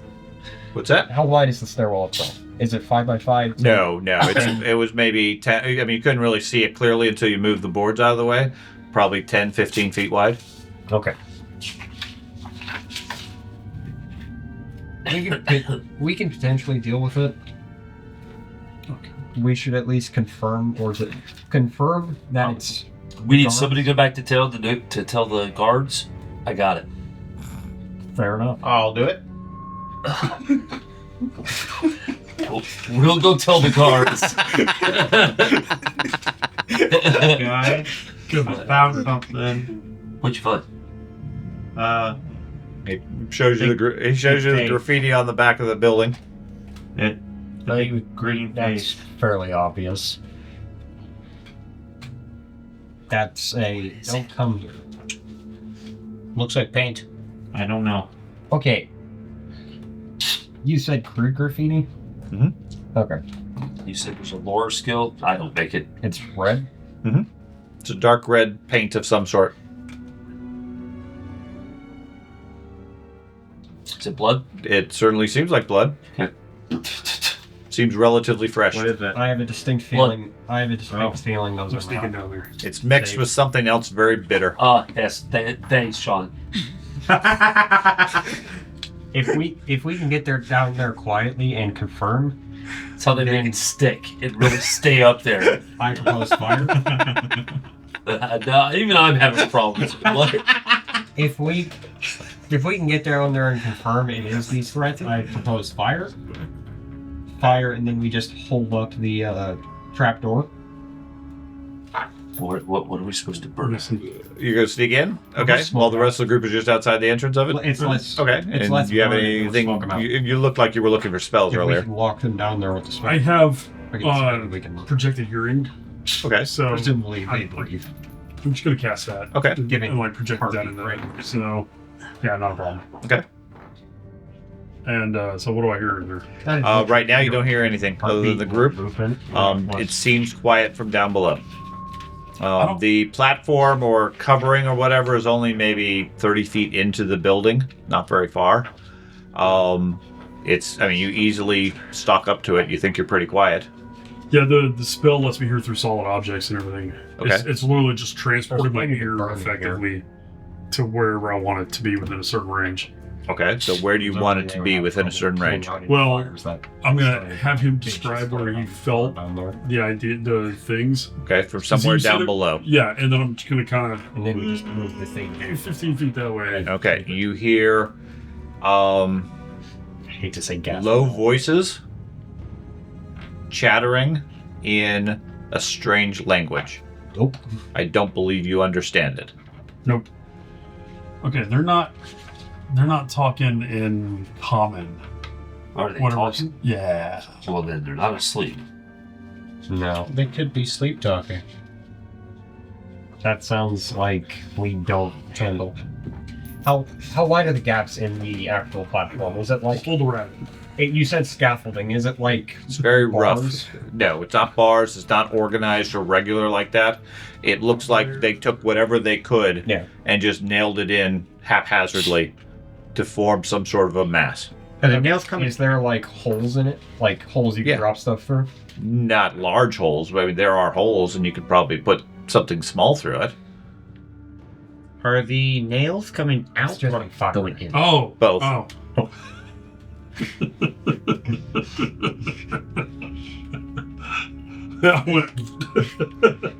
I'm suggesting fire. We smoke them out. Yeah, it's probably not the worst idea. I don't have any spells that can really help in this situation. You can keep track of their movements, so if they go out some other entrance, we can follow them. I would think. Or at least know where they're Is your spell an active thing, or is it a momentary thing? No, it's active as long as I concentrate. And But don't I move. can't move. At all. That's fine. If you know they're coming out, if you know they're escaping it, just cancel it and we'll fight. Or at least we'll leave. Do we even need to fight these? We were told to come and figure out what happened to the guards. Well, the guards might be down there. But there's a lot of them. And there's a lot of mysterious creatures. At least 12 bodies down there. 12 people, 12 things. Which we can't fight on our own, therefore underhanded tactics. I'll go get help. Or we go talk to them. They're speaking a language here said that we don't know. Yeah, they're not speaking. What languages do you speak? Bread is the universal That's language. not the point. That's why I said common. I specifically said they're not speaking common. And these guards are all human, I'm assuming, or close enough that they're probably speaking common. Yeah. Everybody we've run into is speaking common. Or maybe they had a secret language amongst the guards. Yeah. Secret guard language. They're down there speaking pig Latin. Something like that. What spells do you have access to? Nunya! I have a whole list of Nunya. I don't know. So Matt's volunteered several times now to go back to Honestly, it would be the better idea. We've done our job. Yeah, we don't need to actually fight them. don't disagree on this one. Okay. I think we should probably just keep the arrow as evidence and then just get the hell out of here. I agree. Yeah, Let's go. We've done our scouting job. Yeah. No need to be in a group that doesn't come back. I mean, as much as I'd like to see you take on 12 orcs, I don't think it would go well. I think they're goblins. Out of game, I think they're goblins. I don't know. How big The, is the arrow? the size that I was given. Medium size. They'd be bigger than goblins. How big is the arrow? 3.5 feet. Well, that's what I'm. You know what? If they're undead, that's even worse. I don't know. Well, You that wouldn't might detect be undead, would you? I detect any movement has nothing to do with life. Yeah, okay. I thought you said in the spell it's heartbeat. This is how we find out the Rolemaster But has it's any movement. and if literally movement. If they're speaking. Wait, what? Sensing movement. I've done Skaven and Rolemaster before. Oh, have you? Oh yeah. So they are They're pretty mean.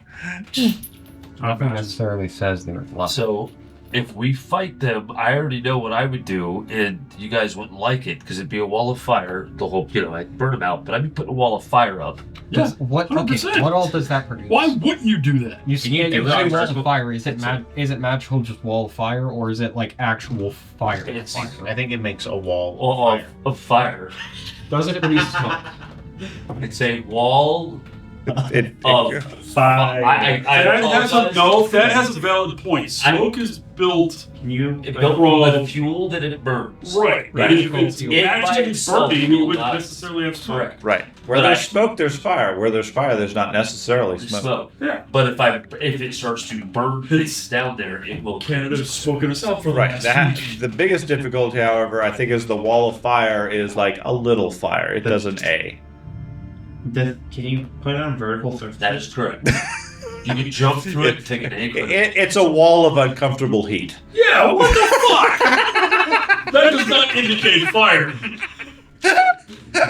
Who here is taking the A of That's over fire? there with a hairdryer, like. Ooh, stay away! I have. I mean, you judge it how you want to. It is a wall of legitimate flames. It's slightly humid. It's like in the desert in that one area. It's just like a desert. That's fine, man. Keep it how it is. And when they jump through it, Oh, 100 on my critical. Oh my god! This is what an A critical does. I don't know. Hey, you said wall of fire. I have a certain thing in mind. We don't know what that does mechanically. That sounds like a The solid only person in this group that has seen it is him. It scared away the creature. One from coming at us. But the question is, You're why it burned down. It burned down. Who? Our village didn't burn down. Yes, put it on vertical surfaces. Put it on any surface that I choose. Okay, we're not just going ring around the edges. Way too many casts. I'll start clearing the edges. I didn't say we were going to attack. Well, you gotta put the fire down there, right? No. I'm just saying if they choose to attack, if we chose to attack, I'm putting a wall of fire up. Well, okay, where are they? Are they like deep? They're right there now, probably. Uh-oh. Death Kana. They're somewhere below the surface. But we don't know what the surface. See, I can detect movement. I Right. can't detect that there's a hallway with doors. Right. He doesn't know Yeah. specifically how separated. Where are we where they having are. this conversation? Right outside the entrance of the building, Okay. about 30 feet from the scaffold.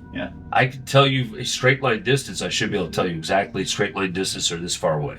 But I don't know what that, without Sean saying, hey, it's this far away. I don't know.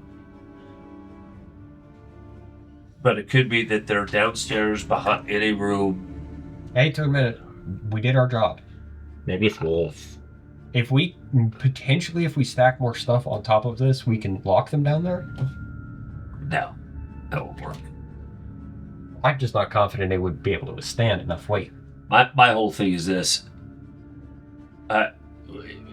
If it's meant for us to fight, then my wall of fire theory Yeah, it will will. work well. It will. And we have plenty of stuff that we can throw down. I think we're overthinking it. I think we just go back. to I town. agree. I I get the hell out of here. Bring the arrow with us. Say we know where they are. You guys can send troops to deal with them. Not our problem. We Correct. were assigned as scouts, not as combat. Okay. Let's bring the body with us. Okay. You think that's a good idea to bring a body through town during the big parade I don't day? care. Do you care? Is the parade? Sounds Isn't like the a great parade idea. going to be done by Yes, the time we get I back? feel like as the representatives, as at least a representative for I don't think it's an issue. the night, I don't feel like bringing a guard's body into town is a good idea. Then stay away from us Yeah. as we go into town. Yeah, probably. And I'm pretty sure the parade's over by now. Yeah, the parade is already over. Yeah. So what's your guys' option? I'm body napping the body. Bring the body that he found with us. We're heading back to town to get help. Okay, so you're going to retreat? Yep. And I'm going to make a point of when we get near town, backing off and letting them go in there with the body. Okay. He's so, the one who negotiated the whole deal to do this, is leaving us. Yes, because I don't want to bring a body through town as one of the representatives of I'm Plymouth. sure we're not going to get into town because I'm sure there's guard posts all the way just in, right? puppeteering a body. No, It's a there's no small guard town. post in the Oh, town. it's not a No. walled town? No. I thought it was. There's No. only like 1,200 people. Yeah. And Maybe I'm you can say- sure the guard captain knows you've. Well, that's right. We already established there is no stone wall. But We haven't tried to do a detect life or anything on this guy yet. Yeah, you could be saved. Have you tried medicine? Cast your spell again? No, it's Or check. just check him? Okay. And I would have detected him, so no, he's dead. You stop breathing. You could have been past 100 feet. Nope. I was right next to him when I cast the 200-foot one. Maybe that could be he's very just far away. really good at holding his breath. Maybe he's playing dead. 100 feet's kind of far. I can't even count that far. Could be just really good at holding their breath. Either way, I know people Count that the held their heartbeats. breath for a full my minute. medicine check got a total of a. That would still. I'm just kidding. Well, holding your breath would still cause movement. It's not detecting the heartbeats. It's detecting the movement of The the point is Like you I said, I was you just- can't intentionally bypass the spell because it detects the heartbeat. Yeah. All that does is tell Matt he doesn't know where he is, but he still detects the presence of something. Okay. Yeah. Just 45, 30, 44. So I got a 113 medicine check. Yeah, he's definitely dead. Looks like he's been dead for more than a day. We need to talk to Andy. We get him revived. Oh, Jesus. I forgot about that. I think it's Oh my too God. late. He's been too far Where gone. are they? Yeah. So, anyways, if somebody wants to carry him, you can. It's about 200 pounds. Got it. Yeah, George's carrying that all the way there. Just vegetables. I assume you can carry that much, but I'm fairly certain I can. I'm not carrying If you- anything right I was now. going to say, I think I could probably carry it too. If you can't, I probably can. I don't choose to, I will let him do it. Because it will slow me down significantly. I don't know where to find where. I can carry 200 and pounds. capacity in the far right of your thing. I can't carry it. Yeah, it's going to slow me down considerably. It won't slow me down. It doesn't slow you down. It just limits your maximum pace To a walk. to a walk. Yeah. Yeah. I'm good. I can't even carry 200 Oh, yeah. pounds. Oh, that's how the trick is. Oh, It doesn't slow you down. doesn't slow me down. Yeah. Right. Are you going to walk too? Yeah. 200 pounds. I can do that with one hand. Yeah, my max is 140. I can't even carry 200. Oh, the chart. You should have had the chart going this way instead of down like that. My max is like Going up instead of down. Mm-hmm. That'd be more confusing. No, like it's more confusing this way. Okay. what is your max? Anyways, with a couple of you, you could probably carry it. It's awkward. It's a body. Yeah. But I'm sure you could fashion something to get him back to town if that's what your I'm intent not is. sacrificing my spears again. They worked so well last time. Yeah, they did. Carry him back to And then town. he got He stabbed and I by a will take demon. turns if we have to. Okay. So you guys hoist him up and head back to town. It takes maybe 2.5 hours to get back to town. All right. Sun's starting to set in the evening. Good. Shortly after you guys, or right before you get there, you said you split off with Yeah. the arrow, I think you said? Yeah. Or you keep the arrow. Yeah, we keep all evidence that is You Okay. guys to keep the report. evidence. I'm just splitting off. I'll try to beat them to the guard shack. That's easy. Just because I don't want to be seen with the people carting so- a body around town. Okay, so you head to the town watch It's just building. a trail of blood. behind That's easy enough. There's not much blood at this point. it. Yeah. Easy enough. Most of the town is either at the taverns already for the evening or Yeah. over at the festival grounds. I will go to them before they arrive and provide them a warning of what's about to walk into the door. Okay, he's not there. Okay. You remember they were understaffed with it all. Is That there would be a even more secretary or something? No. All his guards were out in this place you guys just did. I mean, you're bringing one of them back, but like George said, they said they were understaffed. They're out maintaining the peace and keeping people from starting bar fights. We can start a bar fight and then we'll find them. Yes. Yeah! We were looking for you. That's honestly not a bad idea. Okay, so you look around town trying to find him. Okay. It doesn't take long asking doesn't. around and everything. You get pointed to him. He's over at the festival grounds at the list at this point. So you eventually find him. By then, you guys have got into the town watch building with the body. Okay. Nobody really is in town paying attention to much of anything, so it's not really. I mean, unless you guys are specifically making a point to draw attention to yourself, you carry the dead body through town without much difficulty. Out of the way. We're coming through with a body. Body. I don't see a problem with that. Yeah. Just I would absolutely clear off a table to place the body upon. Bring out your dad. Can I see the arrow? Okay. He's got it. Can Oh, just have to have one right can here. I see the arrow? Bram, or whatever the heck your name is. I don't know either. I'm Bram. Shady guy. Yeah, No, shady man. ordinary Ordinary guy. Ordinary guy. Right. Can I see that? What's your superpower? I'm ordinary. That could be his catchphrase. I'm just an ordinary guy. With the information that That's true. with the limited information I managed to gather with the graffiti, and what we've figured out so far, can I attempt a lore check with the arrow? Not with the arrow. Okay. I mean, like I said, it's a crudely built arrow. Okay. So we're waiting at the guard check for the guards to show back up. Okay. Meanwhile, you found the I wish you town, confessed to a the crime. watch commander over at the list. He sees you. Gets out of his conversation. He's currently heads over to you. Said, "You're back already? Did you find out what happened?" Yes, we found your guard, or one of your guards, and I believe we carted that guard back to the guardhouse. Your guards are gone. I hate to admit it. This guard They're was dead. most likely. This guard was found with a barbed arrow in his back. What do you mean most likely? We only found one.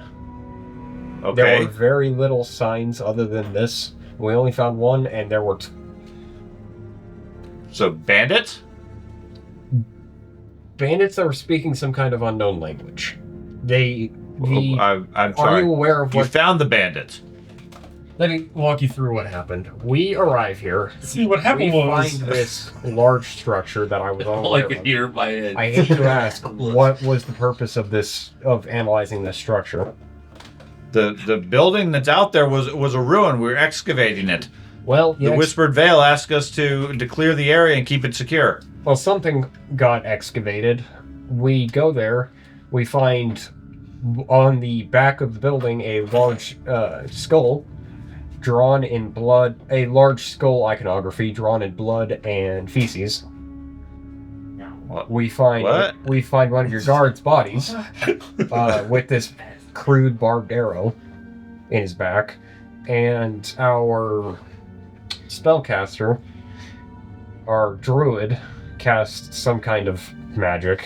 I'm not fancy to know what it means, but he says there were 12 or so creatures underneath the ruins in a stairwell you had excavated. So did you confirm what they were? No, we didn't.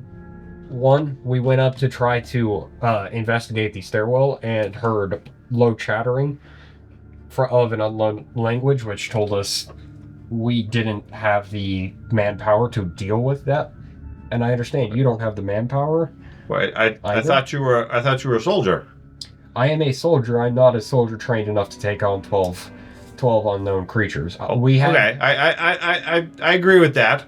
I guess it's smart you retreated, but I mean, from what you're describing, it sounds like an orc raiding party.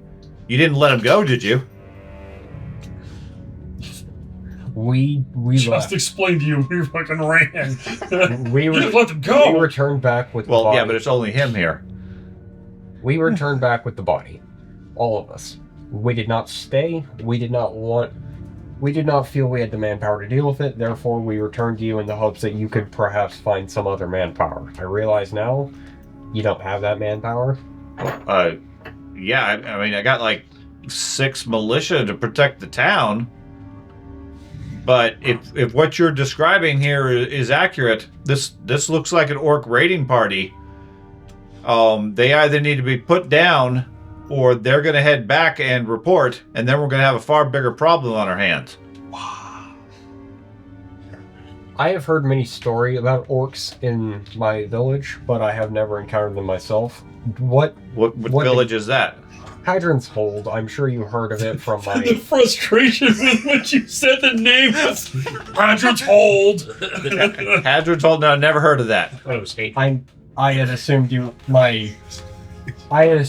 my compatriots had spoken of it, given that was the reason for the bar fight.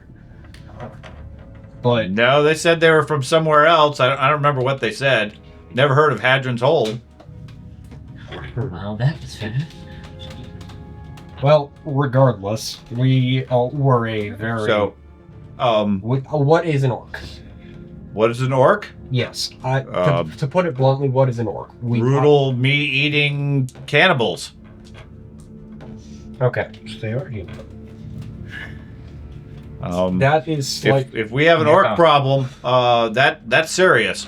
If they get wind that there's not much defense here, we're going to have a whole army of them swarming over the hills, killing all the farmers and destroying the land. How long time-wise do you think this would happen? Well, it all depends on how fast they can report back to their own camps. It's disturbing that there's a raiding party this far out. If you are so... In 2 days, I have secured help from one of the knights in the tournament for dealing with the creatures that destroyed my home, which is up north. Right? We could potentially guide this knight over to deal with this seemingly minor threat. At least you're going to pay their fees? The knight's fees? Yeah. This knight has offered his help. I was unaware of any fee. He offered his help for the sake of the battle itself. We're dealing with large creatures. I'm sure he would... It sounds like you're talking to Corwin. Yes. He doesn't get out of bed for orcs. You got a dragon or something, he's all ears. Anything else, these knights, they fight for money. Okay. Well... So, I mean, we could certainly petition the capital for aid. We don't have time for that. Exactly. That's my concern. Well, your Your guards have been found. That warrants our initial deal. Me and my compatriots can attempt to deal with the orc problem as best we can, though I feel it would require additional compensation given the nature of a 12-man orc raiding party compared to our initial. So what do you have in mind? Are you capable of providing into the tournament grounds? The tournament grounds? I currently have access to the tournament grounds regarding the I forget what it's called. I'm sorry. The list? The list? The list. Thank you. Okay. I currently have access to the list and all of the various... You currently have access to the pavilion and the knights. Yes. You don't have access to the list because you're not a knight. So if you're asking him, can he make you a knight? No, he cannot. I had misunderstood that. Right. He does not have the ability to make you a knight. Oh, say. No way. Okay. He can't permit you as a result to compete in the tournament.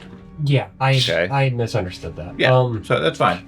Now, if you have something in mind, great. As far as he's concerned, he's got an orc problem now. My compatriots with the weapons and gear they currently have cannot handle orcs. So you need weapons? Yes, weapons and armor if you have any spare, given your now lack of guards. What kind of armor and weapons do you need? Well, I don't have spare because of the guards, because you did bring the guards back. Okay. Personally, I can get a maul for that big guy of yours. I do not know what my compatriots would prefer weapon-wise. I respect to a different weapon. Are you capable of providing a riding horse for us? No, we don't have horses. I keep getting... Yeah. Horses are not a thing in this. Need cows. Horses are a thing. Monetary horses are expensive. Okay, so what he's asking is... Yes. He's open to the idea of providing you some weapons. Yes. Conceivably, he could provide you some armor. If that's what it's going to take, tell him what he needs. I am not used to the system and not sure what the various armors, weapons... You should be, because you grew up in a town that had nothing but barter. And that's what he's doing. I know. But I understand. Mechanically, you're not familiar with it, which is fine. Monetary compensation is always welcome, but at the current gear we have, if we could take this back to the guardhouse and we could converse with my compatriots regarding what weapons and gear you can provide them. I am comfortable with my gear, though I understand that the majority of my compatriots aren't well equipped. 5 tenths of high steel would work. Sure. If Okay, you so want- he's willing to go back and discuss terms and details and everything. Ultimately, it comes down to what are you guys expecting to be paid? 3 barrels of oil. This isn't our payment. This is This is what we need to destroy Yes. the orc. Doesn't have oil in that quantity. They're not going to still be down there. They might. It's been 2 hours. Who knows? They're there for, or at least, how long was that guy dead for? Day and a half? A day. Yeah, they're still there. Okay. Sure. Telling you should have talked to them. Just so everybody is aware, we have another Booga booga. 3 Booga booga. days in which my blacksmith wants to Are low orcs human, steel. or are there some external mutant? high They're quality they're a different race. Okay. Okay. Does anybody have an ability with a bow or a crossbow that we need to get that sort of stuff for? I have no abilities with any bows or crossbows. The only thing I would possibly need I can is throw possibly rocks. better armor. Do we have like They- weapons list? Possible, but I doubt they'll have much better Sure. armor. I mean, generally speaking, any hand weapon, any standard weapon, It's not hand weapons. I use pole arms. Maybe not sure. I'm just trying to they figure don't out. have pole arms. They have Okay. swords. They have some shields. Okay, They have some leather armor. Spears pull arm. Sure, they have spears. it's fine. I'm I assuming have they spears. don't have better than Laminar. Armor, no. Yeah, that's what I thought. Yeah. You guys are open any. What is Levelar? What level is that? 9. 5. Like it's Yeah, it's six. They don't it's sort have- of the It's not rigid that- leather. It's not Rigid leather's 6. It's fine. Right. They have 6. No, they have light leathers. Yeah, which is For like their 2 stuff. or 3. Like I said, he's willing to outfit you with a guard's uniform and basic armament. That's what he has. If you need something more specialized, his concern is it's going to take time to acquire and Yeah. get. Which we don't have. And his concern is if they were aware of you, they're Yeah. going to react and respond and presumably head back to their main camp. Yeah. I hate to ask, what is your typical tithe for jobs like this? For What's your up? various guards, you pay them, but presumably We're not guards. Is he back with us yet? Yeah, Yes. is it happening? We're not guards. Okay, good. If we're putting our lives on the line Yes. for this town, we need full compensation as mercenaries, not as guards for this town. Okay. So, like, what would you pay the knights? the knights, Yes, Probably good. they're quite a bit better quality. I get that. There's only one of them. Well, and they're squires. I understand that. What would you pay them? Well, normally they charge us in the order of perhaps 50 gold, Okay, which is why we can't afford that. I understand that. I'm not asking for 50 gold, He's like, I'm out. but we have. Not enough. I was thinking, What do you say? 2 gold apiece. Can I barter with them? Sure. Trade, stuff like that. I have a shiny rock. what? Yeah. Okay, well, let's use your mechanic. What is your minimum? Well, in this case, I'm probably going to take the deal regardless, even if it's not paying us anything. But so minimum probably 0 for me would be my goal. Right. I mean, ultimately, in this case, there's only one negotiation. Yeah. You can talk him up from a price. He'll talk you down from a price. He doesn't have a lot of funding, but he understands. Yeah, you guys are putting your necks out for this. He's expecting you to accomplish whatever you need to, and then it's a matter of, okay, can you do it or not? I don't suppose you have gunpowder. I was No. thinking 25 What's for the gunpowder? job. okay. So I was my thinking- idea. It's a myth in my from my head. village. I was thinking on the range around of 20 gold. So he's saying 25. He's going to negotiate from there. Yeah. Okay. That's what I was thinking. And 25 gold for the group. yeah, for the group, not per Okay. person or anything like Yeah. that. It's I was. it's for the Saying job's 20 completion. total. Not I was per thinking. person. Let's say Andy and Jen were back. I was thinking 14 gold for the group. 2 Yeah, gold that- apiece. yeah. So 25 sounds like You got a good start. Yep.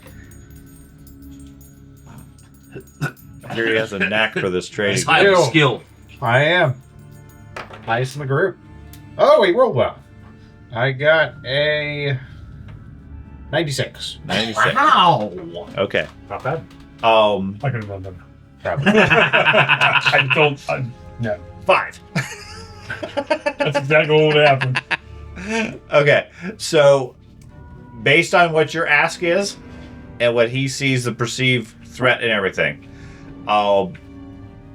he will give you, let's see, assuming we have 7 characters, he'll give you 20 gold total for the job. Fair enough. Okay. I'm You split it I know. amongst 5 or 7, whoever we have at the More than I time. was expecting. Okay. It's because you have a master trader right here. That's right. Yeah. Yeah. You roll. the druid throws out 2 gold. You end up talking him up a little bit. Okay. I would like another Now handout. he needs proof that that this orc raiding party has been eliminated. You can't let him get away. We'll bring you a few heads. Well, then we need to head out tonight. We can head out right now. Yeah. One orc gets away, and we have another dozen to deal with. All right, let's get. Get paid for their I job. need another handout. We need lanterns and oil flasks. Let's get moving. Okay. And he goes into the armory and pulls out some lanterns and some oil flasks. Okay. Can you refresh my memory on how? So blade is just blade, Yep. right? So dagger, sword, doesn't matter. Correct. And try to get a sword from the guy. Sure. What kind of sword do you want? Broadsword, short sword, Great sword. I have two-handed. He doesn't have. 70 students. Weapons. Matt, you're the more Rolemaster expert. What kind of sword should I get? The new Usually- tables. He doesn't know. Usually I has don't know. falchion. A broadsword. An arming sword is effectively is a broadsword now. Okay, I'll take an army sword if you Okay, have one. that's the basic one. I'm gonna take a handout. Okay. Yeah, these tables are completely different from the older editions. Yeah. So if it's a basic hand weapon, not a problem. He will loan you those for now. We'll bring it back. Okay. Wink, wink. Okay. Right. If you want to wear light leather, he has that available too. That's up to you whether or not you want to wear the armor. I'm already. It's subject to your armor maneuvering penalties. Oh, which I have not. If you have no armor 57 training, exactly. you will have drawbacks as a result. Yeah, I don't have any armor training. It's fine. And Okay. you don't. Your essence. You don't want it. Or you No, mental? I'm essence? mental. Mental. Okay, then never mind. You Just don't want You'll to have the heaviest helmet possible. He has a thick metal helmet for you. Get Juggernaut helmet. Juggernaut. And it's Okay. our group. You might have even been role playing with this one when we did that. We caught a magician, and we'd have any manacles, so we literally made the dwarf get out of the full plate, and put it on the magician. So there you go. You could It guess. was like, oh, so yeah, I couldn't cast a single spell. couldn't cast it. Okay, so I am going to run by the hostel, if possible, and drop off my blacksmithing kits. Because that's 30 pounds I don't want. whatever you want to leave. Yeah, Okay. I am leaving that. We got. Yeah, it's 10:30. Yeah, I know. Okay, so if there's any other equipment that you guys want to take with you, that's reasonable. Yeah. I mean, he's not going to outfit you with barrels and barrels of oil. Yeah. What But herbs if you does he need, have? he doesn't have any herbs. If you guys want a lantern or torches, not a problem. If you want a hand weapon, he can loan that to you. If you want armor, he can loan that to you as well, or shield. Outside of that, you guys are pretty much on your own, and your commitment is 20 gold to eliminate the orcs. We're all gonna die. Oh, yes. I mean, Crossbow as well too. we can do this Yeah. if we Make a crossbow. plan properly. Sure. Oh, yes, I'm not I penalties know. for the blacksmithing kit. Because we can use this plan properly. I don't know Okay. about that. All right, It's just a matter of I'll just be the range. is there a second entrance that I need? You're Okay. a better fighter than me. And conceivably, next time we play, maybe we'll have Andy and Jennifer.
First thing Ember learned about Brindleford was that the ground smelled wrong. It wasn't a bad smell exactly, just wrong.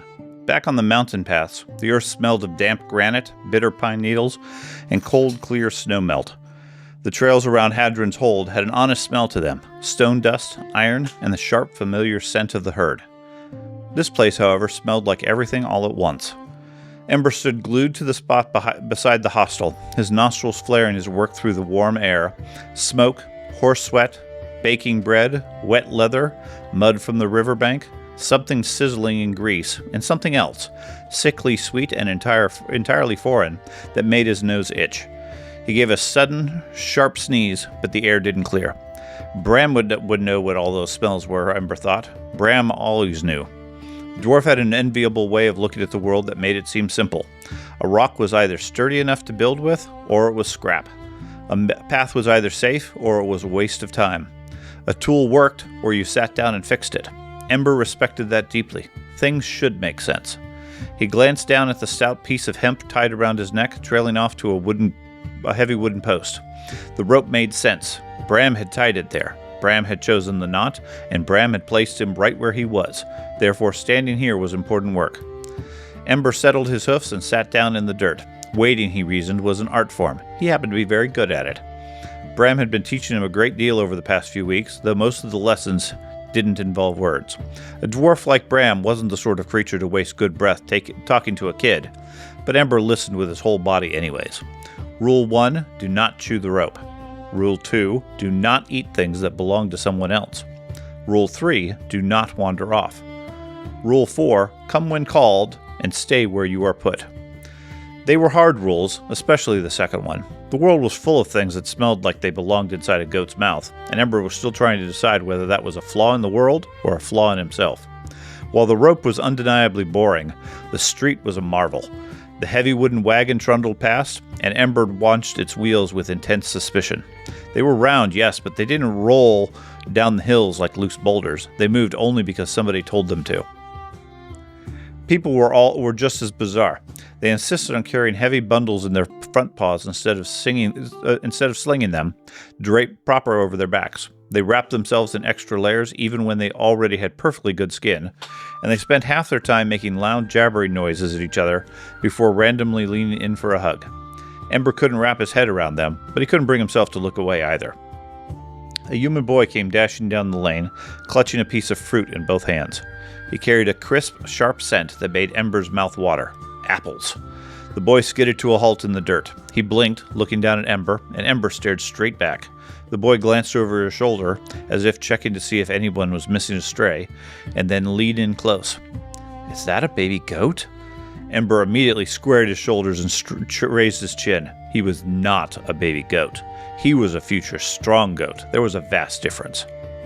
When the boy took a step forward, Ember took a deliberate step back, the rope taut between them. The boy stopped instantly. Good, Ember thought. The small human understands boundaries. Does he have a name? The boy asked the empty air. Ember looked off towards the busy main road. Bram didn't really use names the way humans did. Mostly, Bram called him Ram, sometimes Goat, occasionally just you. Ember had never really cared for you. It was far too vague. Could mean the cart, the hammer, or just a stubborn rock. After a moment of silent staring, the boy turned and ran off into the crowd. Ember decided that was a wise move on the kid's part. Children were far too unpredictable. The bucket incident occurred somewhere around midday, and Ember would later maintain that the bucket had started it all. It sat near the wall of the hostel, quiet, suspiciously. A bucket that truly wished to be left alone would not smell so strongly of sweet crushed grain. That was simple logic. Ember took one cautious step toward it, and then another. He leaned down and stretched his neck, sniffing the rim. Yes, grain. He glanced left and then right. The street was busy, but nobody seemed to be paying attention to him. Excellent. If an investigation was to be conducted, it required stealth. He lowered his head and nudged the wood with his nose. The bucket moved. Ember froze. The bucket had clearly initiated an attack. He gave it a firm defensive shove with his forehead to assert dominance. The bucket wobbled, rolled onto its side, and splashed a cold wave of water all over the dry dirt. The hollow clatter of the bucket and the wood echoing against the wall was deafening. Suddenly, every eye on the street seemed to snap toward him. Ember stood entirely still. For a brief, hopeful second, he considered pretending to be a completely different goat, who had just happened to walk by. But given the rope around his neck, the ruse felt weak. The hostel's side door banged open, and a woman stepped out into the sunlight. She had white flour dusted over her forearms, and a look of deep, bone-weary fatigue on her face.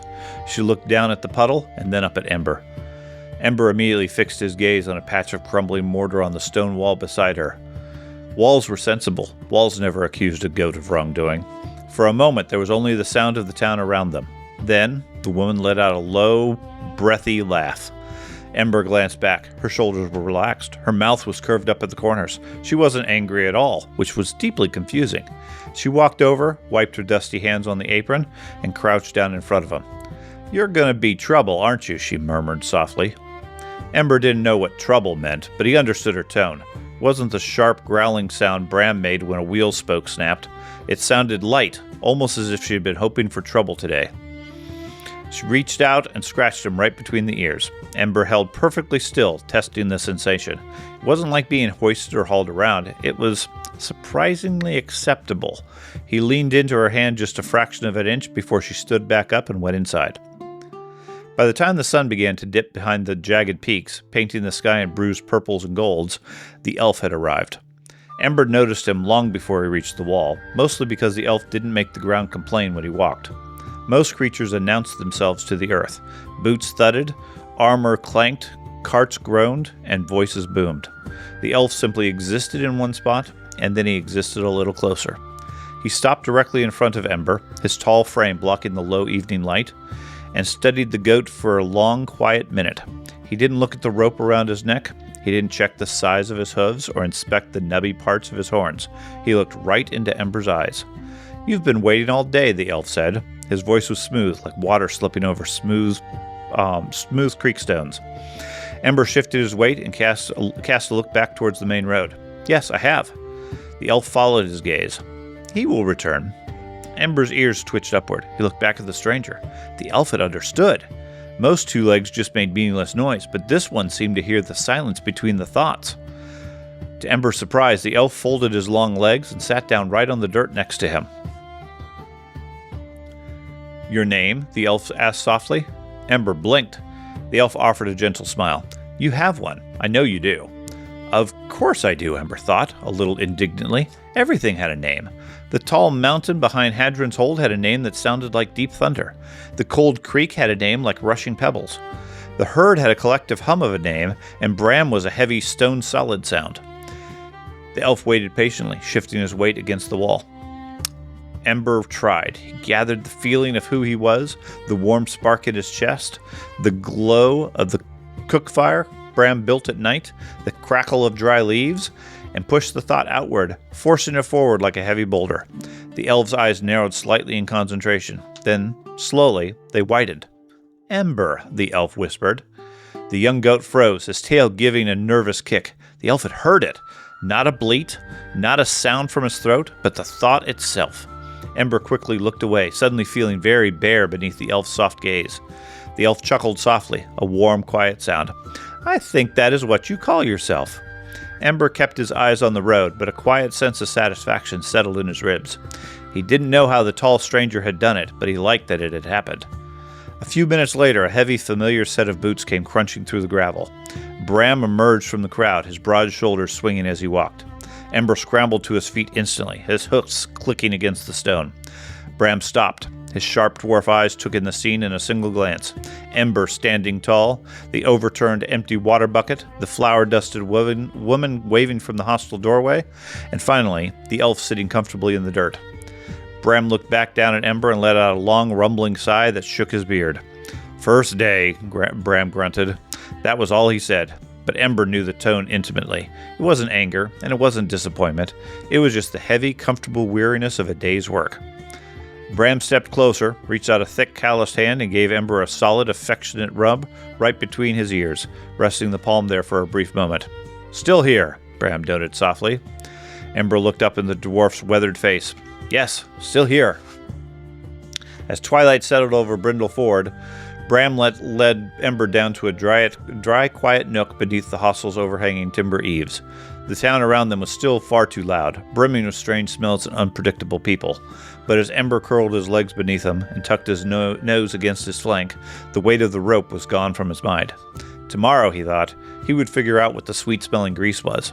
Tomorrow, Bram might need help carrying something heavy. Tomorrow, he would prove he wasn't just a stray kid tag-along. Tomorrow, he would be useful. And tonight, though, he closed his eyes and let the warmth of the earth take him. Short distance away, sitting by the corner of the wall, an elf who listened to quiet things of the world smiled into the dark. He knew something the little goat hadn't quite realized yet. The kid wasn't waiting to become something grand. He already was.